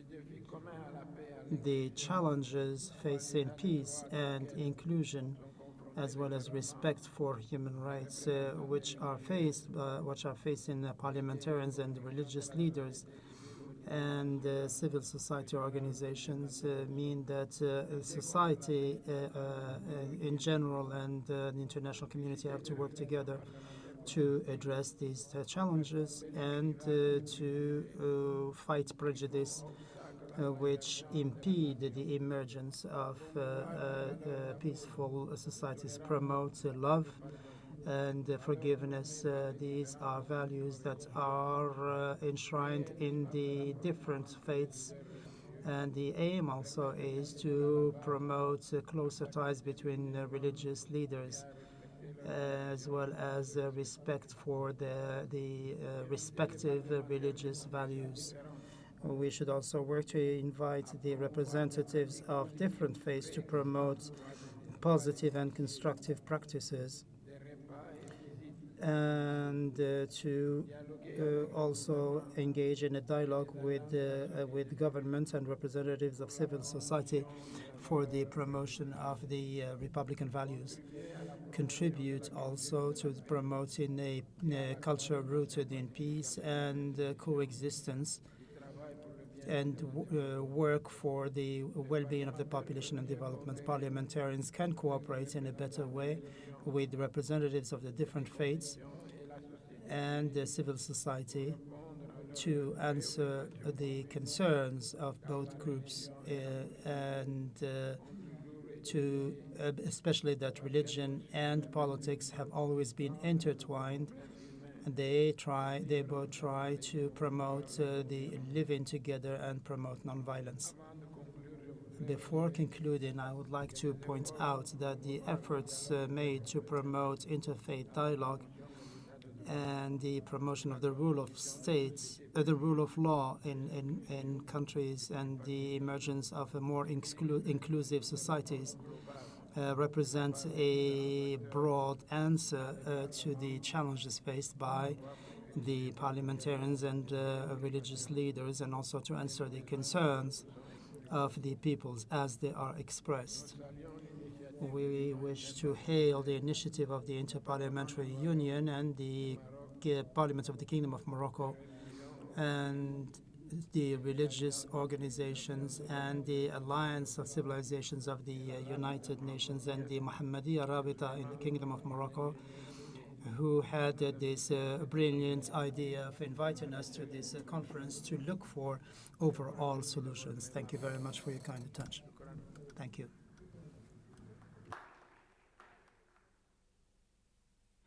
Thank you very much, Your Excellency, Deputy Speaker of the National Assembly of Chad. Our next speaker is Mr. Seni Kamara, a member of the Transitional National Assembly of Guinea. Thank you.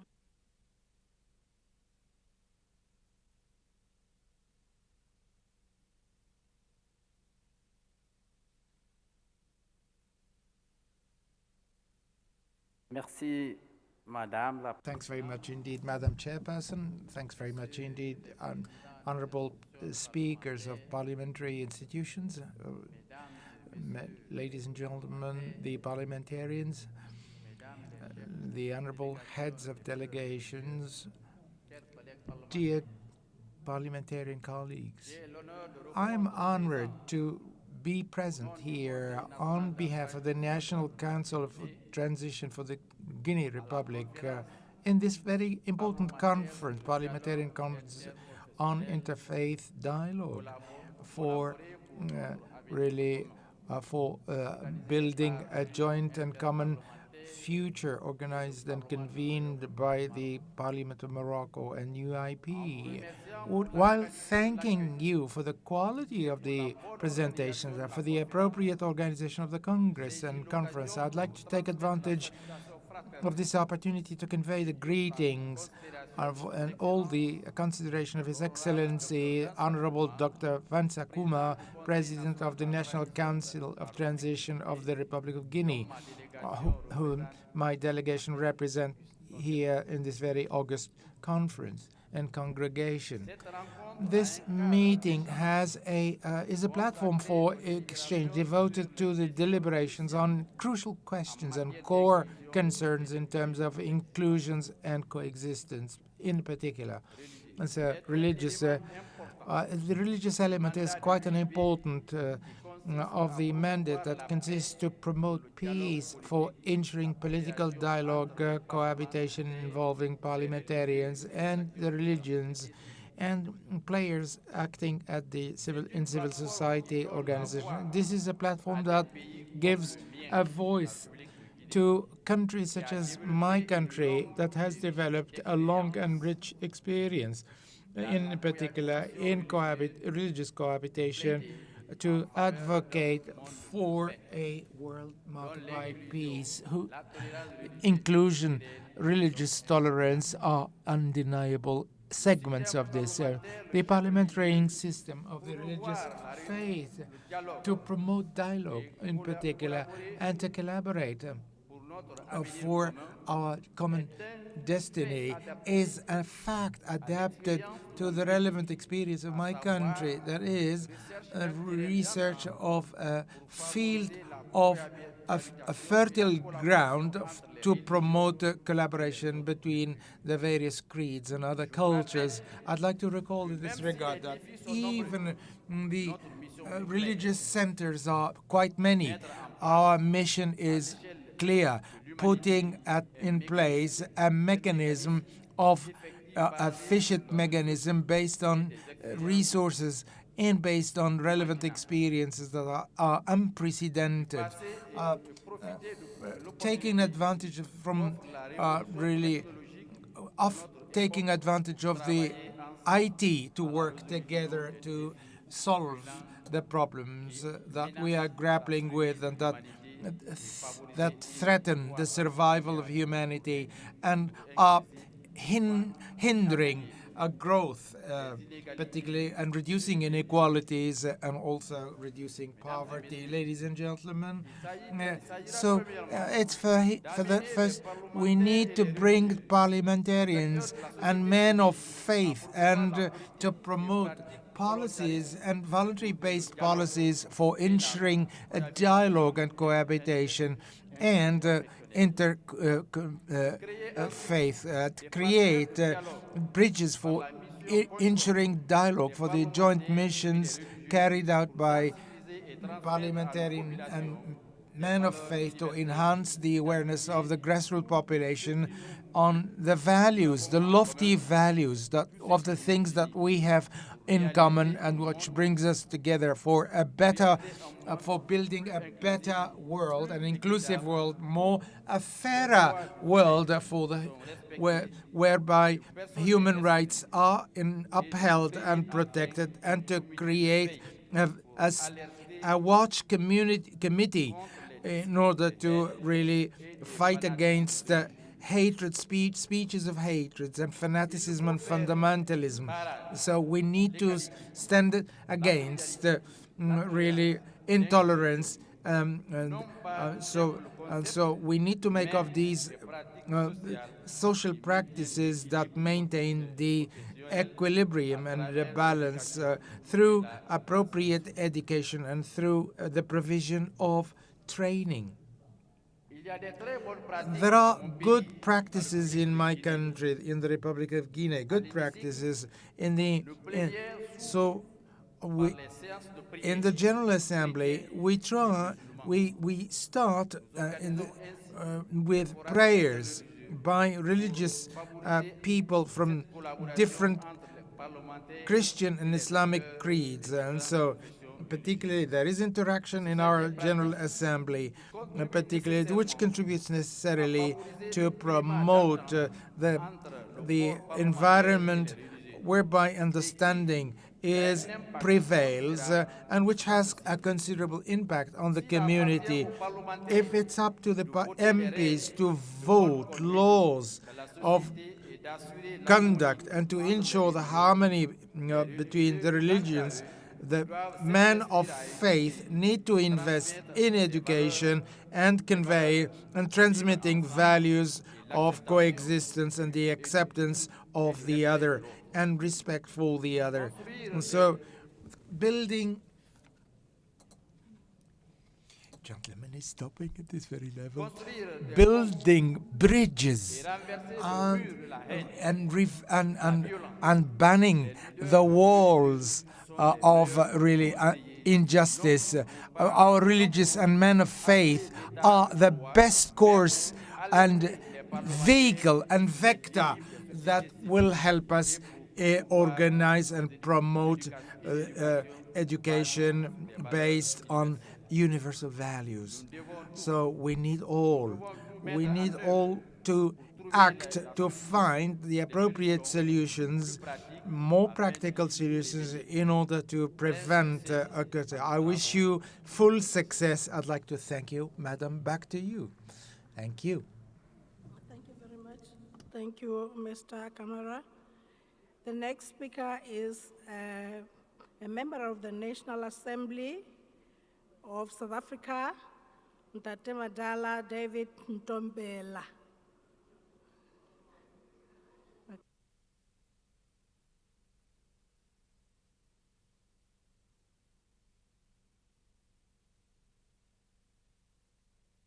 Madam Speaker, Your Excellency, honorable parliamentarians, distinguished guests, ladies and gentlemen, interfaith dialogue as a catalyst of working together for our common future is a critical starting block to chart a way forward for mankind. It is therefore essential to include religious actors on diplomatic efforts. Interfaith dialogue is a glue that brings people of different religious faiths together on a round table conversation, or even a conversation under a tree, or at various social levels. The 2017 St. Petersburg Declaration on promoting cultural pluralism and peace through interfaith and inter-ethnic dialogue recognizes that dialogue with faith, cultures, and ethnicities is essential to peace and cultural pluralism. how do we view this cultural phenomenon? At the advent of the democratic dispensation, the essence of the nation's understanding of this cultural heritage is captured in the title of the statement, "I am an African," made by the Deputy President Mbeki to the Constitutional Assembly of South Africa. This set the tone and laid the basis for a non-racial understanding and appreciation of the nation's diverse heritage. South Africa has been famously referred to as the Rainbow Nation because it's made up of many diverse cultures and religions.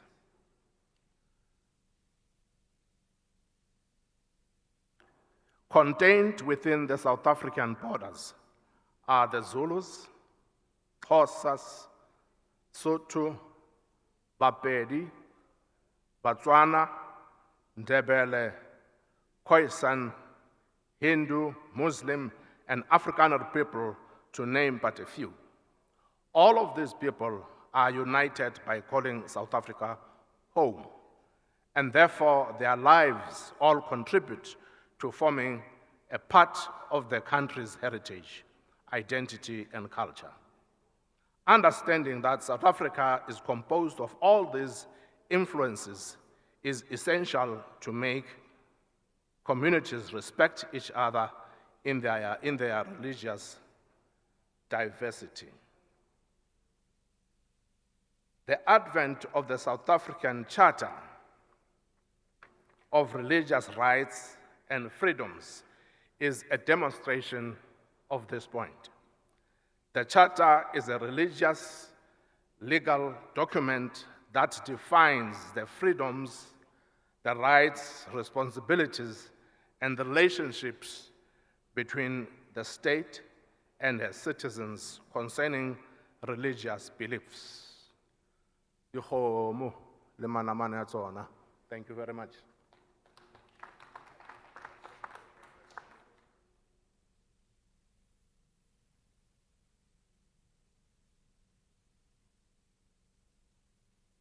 Thank you very much, Dikgomo Ntate ra leboha. Our next speaker is the Indian ambassador to UNESCO, Mr. Vishal Sharma Kanod. Yes. Kanod.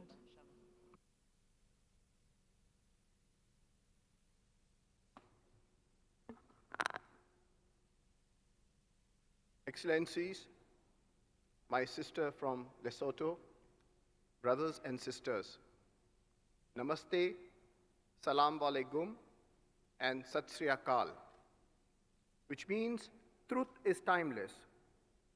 I stand before you today as a humble representative of my ancient mother India.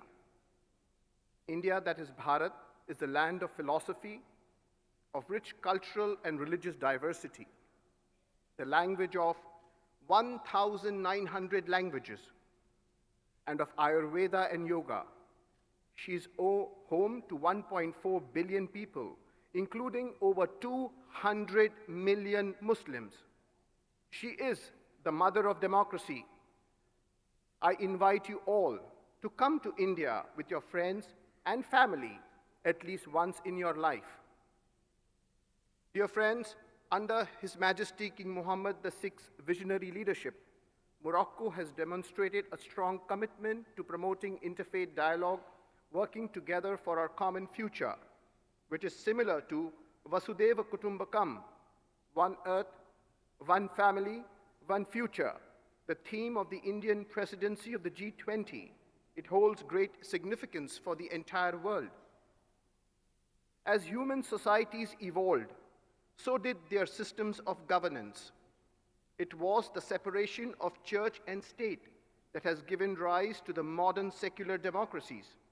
Has the time come for parliaments to evolve systems of tolerance that help humanity rise above the cleavages that divide it and focus on aspirations towards a unity offered by our common future by providing efficient governance.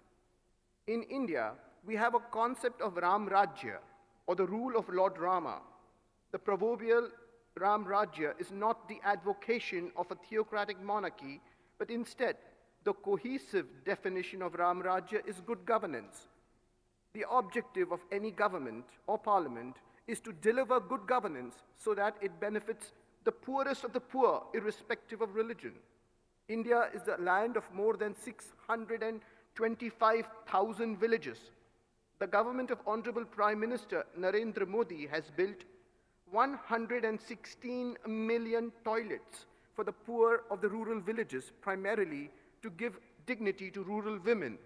It has launched Ayushman Bharat, the largest health insurance scheme to cover 500 million poor people, and cooking gas connections to over 92 million households, impacting a population of 400 million.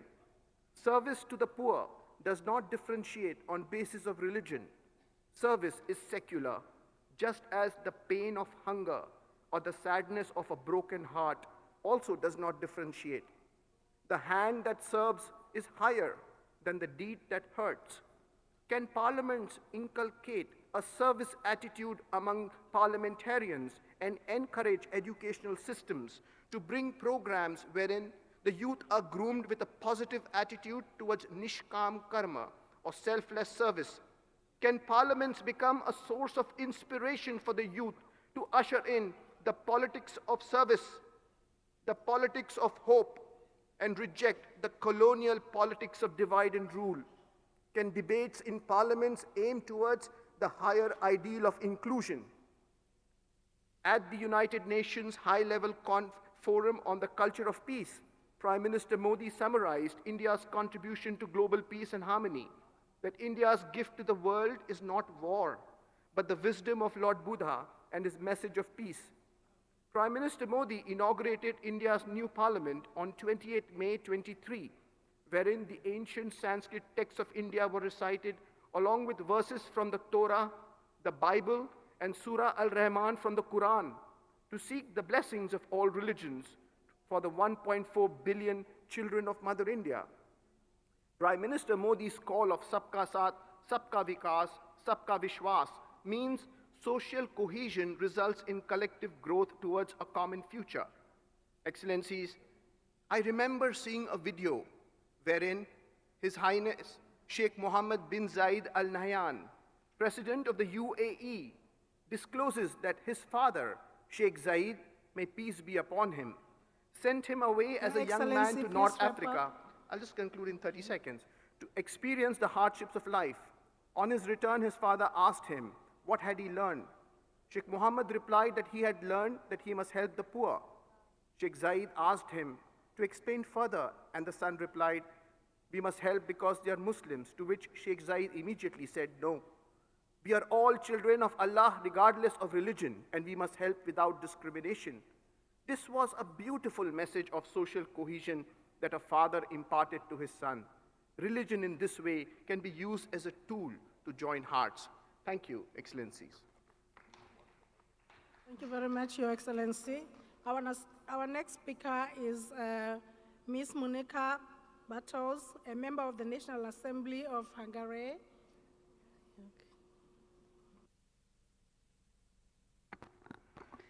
Dear Madam Speaker, my dear fellow representatives, ladies and gentlemen, religion plays an important role in our lives, be it nations, communities, or individuals.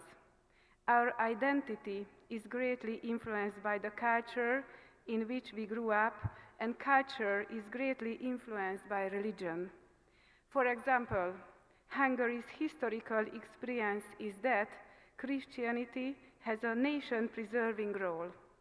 Our first king founded the country more than 1,000 years ago, a Christian country. He was colonized by Pope Gregory VII in 1083. During the centuries that has passed since then, Hungarians has often asked for God's protection and blessings. That is why Pope Francis was able to call Budapest the city of history, bridges and sands during his visit to Hungary. People also often look for answers to the more important questions of their lives in religion. It shows direction and provides a secure foundation of our lives. Believers are connected to God both institutionally and personally. Non-believers perceive the influence of religion through culture, traditions, and holidays. This is also why it is important what kind of relationship the decision makers and the government have with the churches. In Hungary, churches are independent, receive state support, and are entitled to constitutional protection. But the relationship between the state and the churches points further than this when it comes to service provided to society and activities carried out for the public good. Let me explain this through the example of the Humanitarian and Development Assistance Program. You may be familiar with the Hungary Health Program. In those countries where the Hungarian state is suggested to support humanitarian and development programs, the state bodies contact the church actors directly. Direct cooperation with churches is one of the pillars of the Hungarian model and the basis of its effectiveness. The reason for building direct relationship is that the churches are present in the communities with historical examples, relevant practice, and long-term responsibilities. It can also be relied on in relation to the preservation and protection of cultural heritage, since most cultural heritage is of a religious nature or is under the management of churches. Hungarian assistance, development programs, and the protection of cultural heritage are also tools of interreligious dialogue, because the service provided by one church usually also benefit members of other religions in the community. Finally, allow me to share one more thought and experience with you, which is also my personal experience. There is a prayer group in the Hungarian Parliament, of which I am also a member.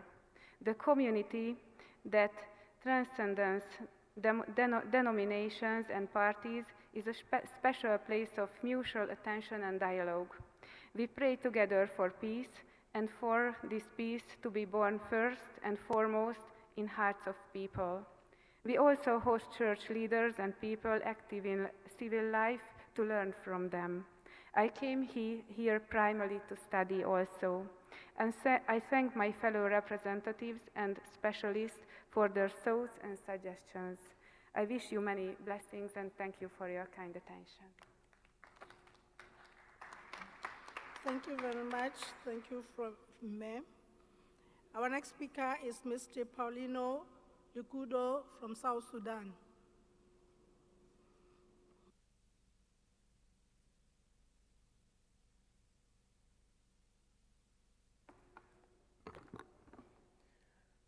Right Honorable Speaker of the Senate of Lesotho, honorable members of the Parliament, honorable delegates, and media. I am, on behalf of the people and the government of the Republic of South Sudan, very glad to the Kingdom of Morocco for the hospitality and hosting these important occasions here today. The Republic of South Sudan is one of the East African countries and the only country in East Africa that speaks Arabic and also speaks English.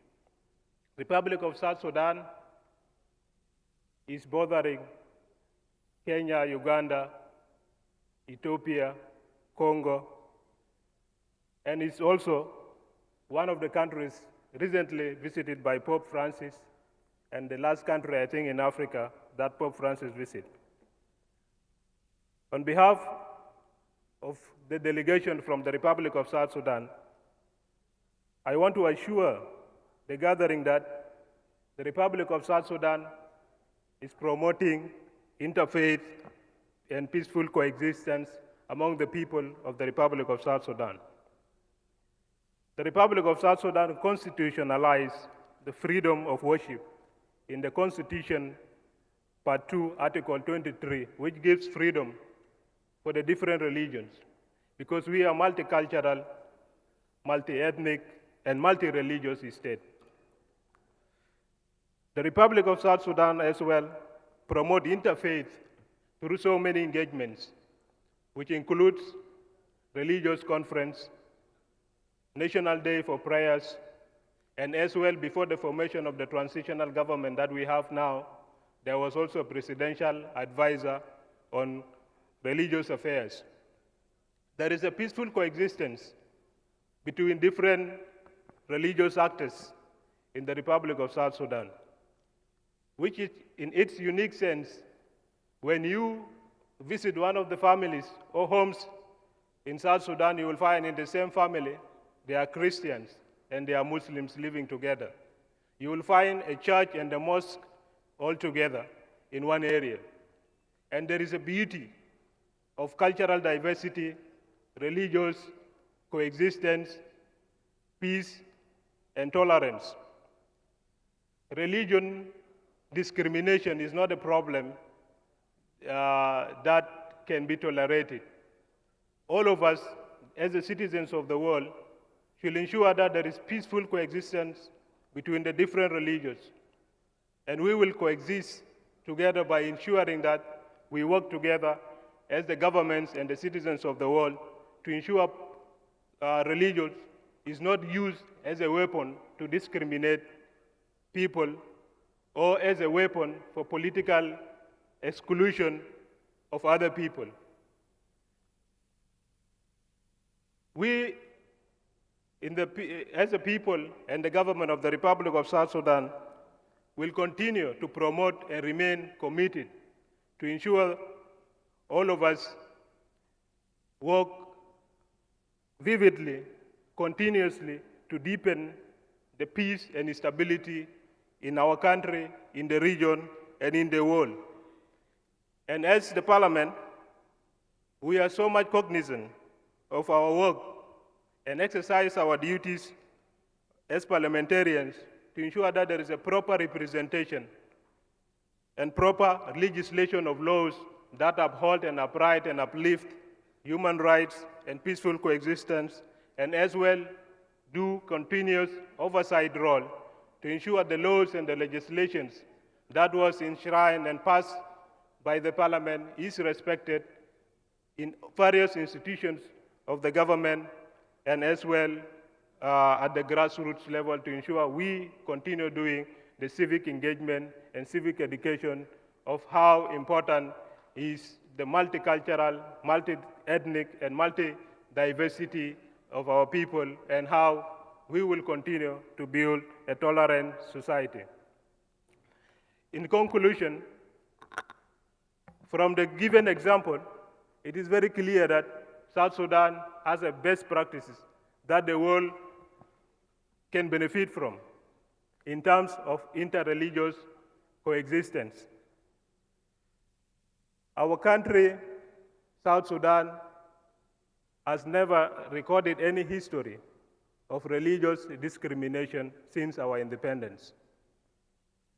This clearly stated that our people are peace-loving, welcoming, and coexist together as the citizens of the country and as well work together without putting impediments in terms of using culture or religion to discriminate or to torture people that are not from the same religion.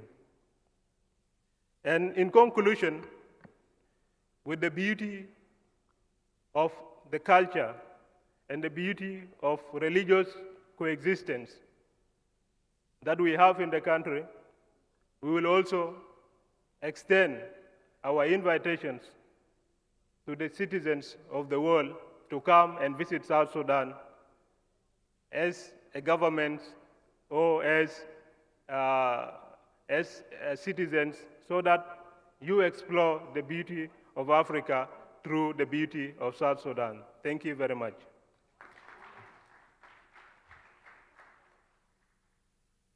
Thank you very much, Mr. Lukuro.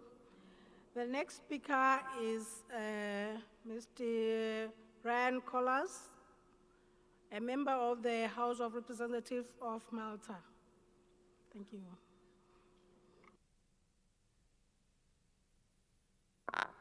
Madam Chair, Excellencies, ladies and gentlemen, Assalamu alaikum. The dialogue on interreligious faith is not and cannot be a one-off dialogue. In the same way that humans need to eat and drink every day, likewise, the dialogue on interreligious faith needs to continuously nurture and be nurtured every day. It is in this sense that Malta welcomes Morocco's proposal for a permanent standing committee of interfaith dialogue. What has been achieved here in Marrakesh will serve as the foundations for future dialogue. And here I would like to commend Morocco's long-standing history in its contribution in the subject of tolerance and peace.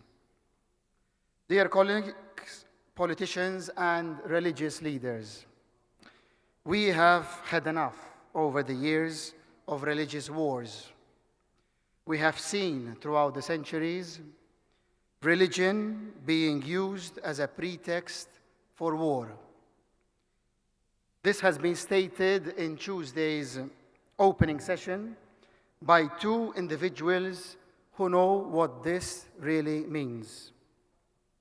Hila Yoon, the Afghan peace builder, whose mother was shot dead. But this was also reminded to us by Ildefonso Nyokindi, who also lost his mother at 3 years of age. Both Hila and Ildefonso had a choice to make in their lives. They could either select revenge or hatred to those who brought them so much pain and fear, or they could believe that good always prevails. If not today, tomorrow. But good always prevails, and we need to make sure that it will continue to always prevail. Both Hila and Ildefonso made the right choice. They chose a future of hope, peace, stability, tolerance over revenge and hatred. They represent the future, the right future that we want for our children. In today's day and age, as politicians and religious leaders, we are influenced and we are influencers. And we must never forget the impact that our words have on our societies. Populist discourse for short-term political gains is oftentimes a source of discontent and division amongst different sections in our societies. This meeting in Morocco has provided the opportunities for politicians and religious leaders to learn from each other. But more importantly, it has confirmed that whilst we may practice different religions, what unites all our religions and all our nations are our shared common values, which we must protect in the name of tolerance, peace, and the right to freedom of religion. I wish you many blessings. Shukran. Thank you.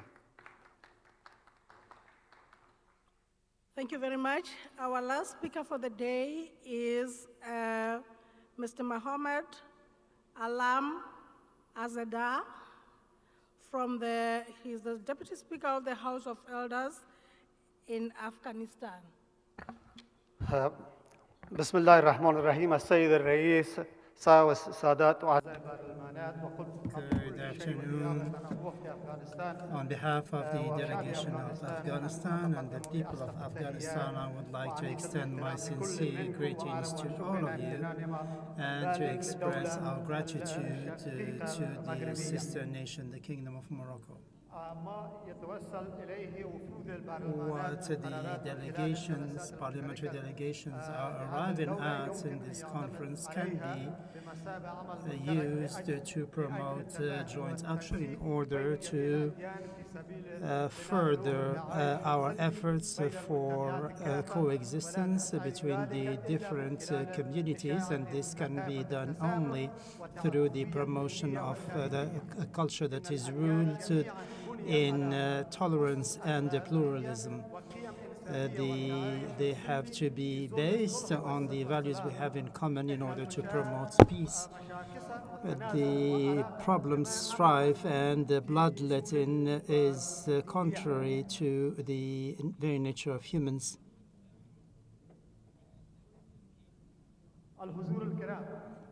Distinguished participants, the parliamentary delegation from Afghanistan wishes to draw your attention to the fact that Afghanistan is occupied by a group of people that do not believe in tolerance, and they want to exploit and rule the country against its will.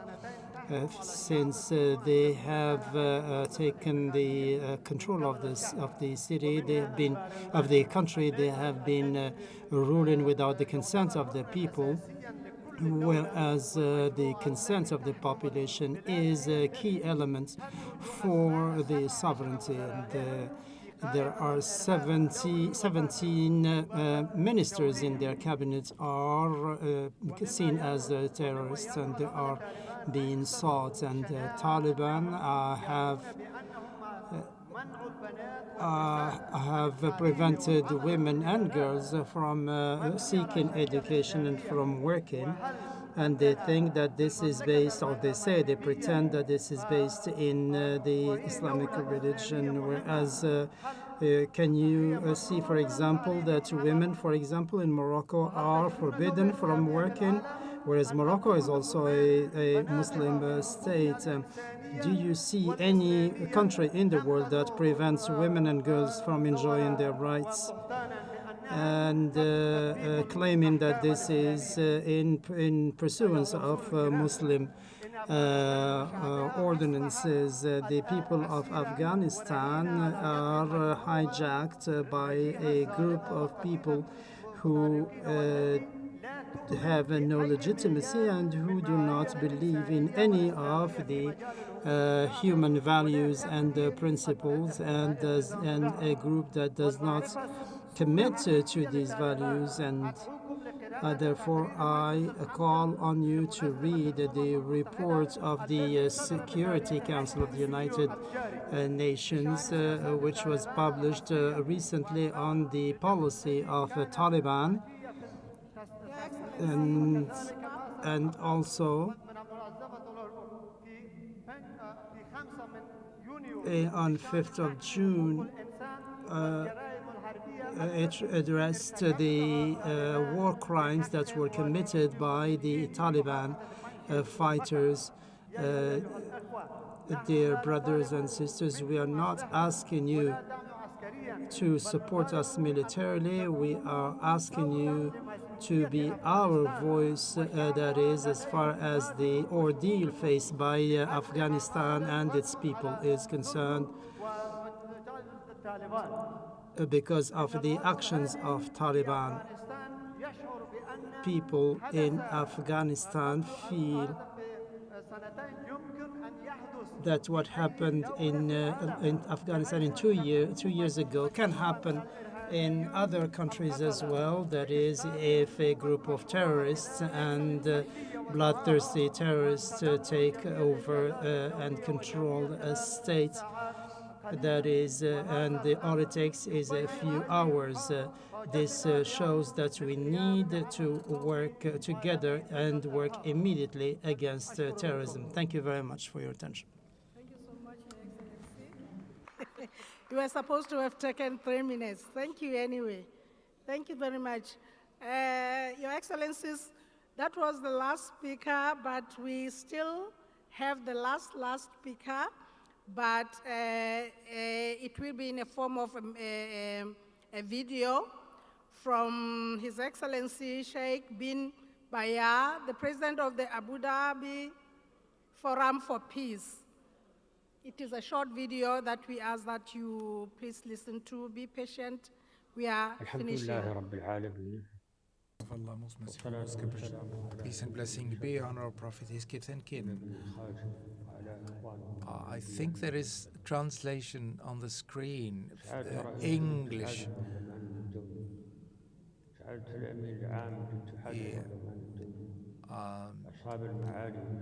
Distinguished attendees, dear man of faith, dear attendees, ladies and gentlemen, good morning and the blessing of Allah be on you and your family. Allow me to take this opportunity to extend sincere and heartfelt thanks for those behind the convening of this important conference and for the invitation to take part in this important event.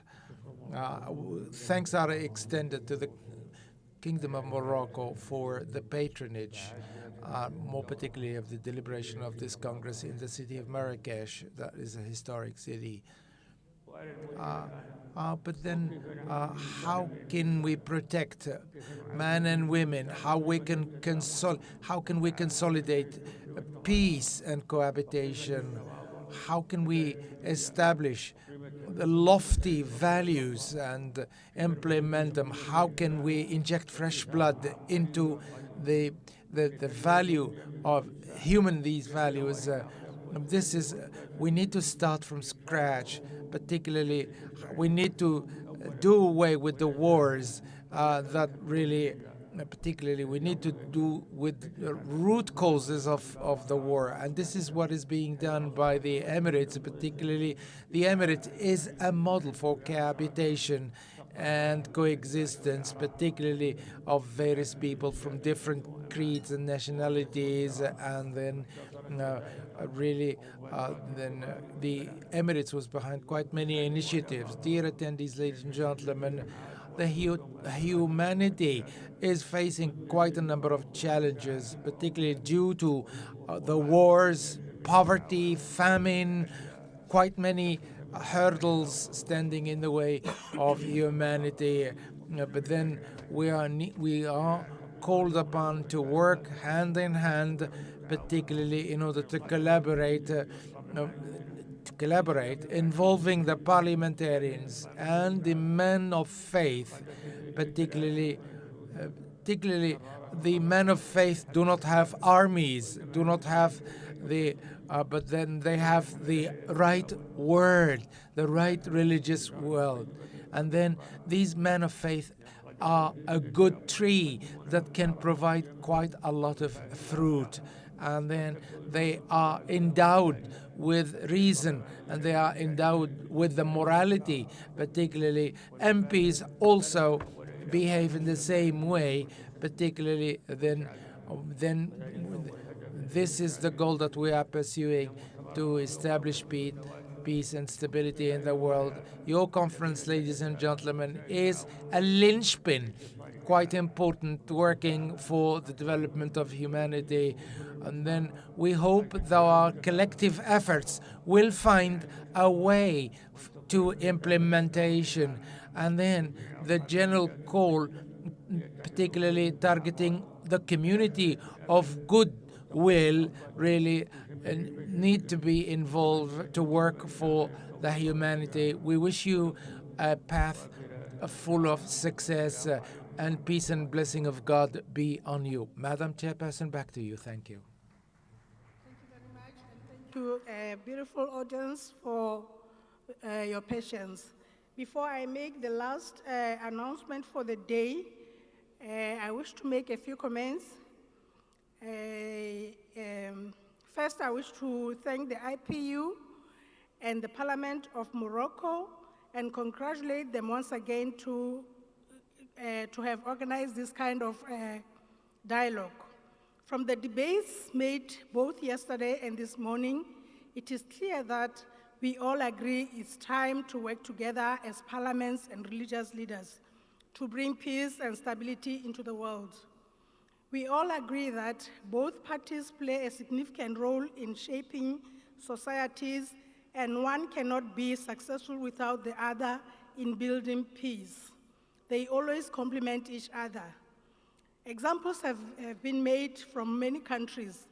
It is clear that the rule of law alone is not enough, and that lawmakers, as we have been told, are the least trusted, while the religious leaders are the most trusted. While it is important for these two groups to work together, parliamentarians are warned against infusing religion into party politics. It should always be for the good of the people rather than settling political scores. It should strive to assist communities to coexist despite their political inclinations or affiliations. This is because over the years, religion has proven to be a powerful and delicate phenomenon which has the potential to be used in both good and evil ways. That is, it is like a double-edged sword. It was also mentioned that intolerance, violence, and conflict emerged partly due to ignorance and lack of constructive interaction with each other. Education and constant engagements are key strategies for promoting peace and stability. Religious literacy for the lawmakers is key. Inclusion for all, especially the minority groups at all levels of lawmaking, is important. This includes also the non-believers. It is highly recommended that the IPU initiative of promoting interfaith dialogue should be adopted by all sister countries and continually so. It should be the order of the day. We have been warned that parliamentarians come and go, parliaments come and go, and they change colors time and again, but religion remains. I thank you. I now would like to make the following announcement. We shall meet here again tomorrow morning at 9 for the 2 thematic panels, and the closing sitting will be at 2:30 tomorrow. We have now concluded the general debate today. Thank you very much, and good night.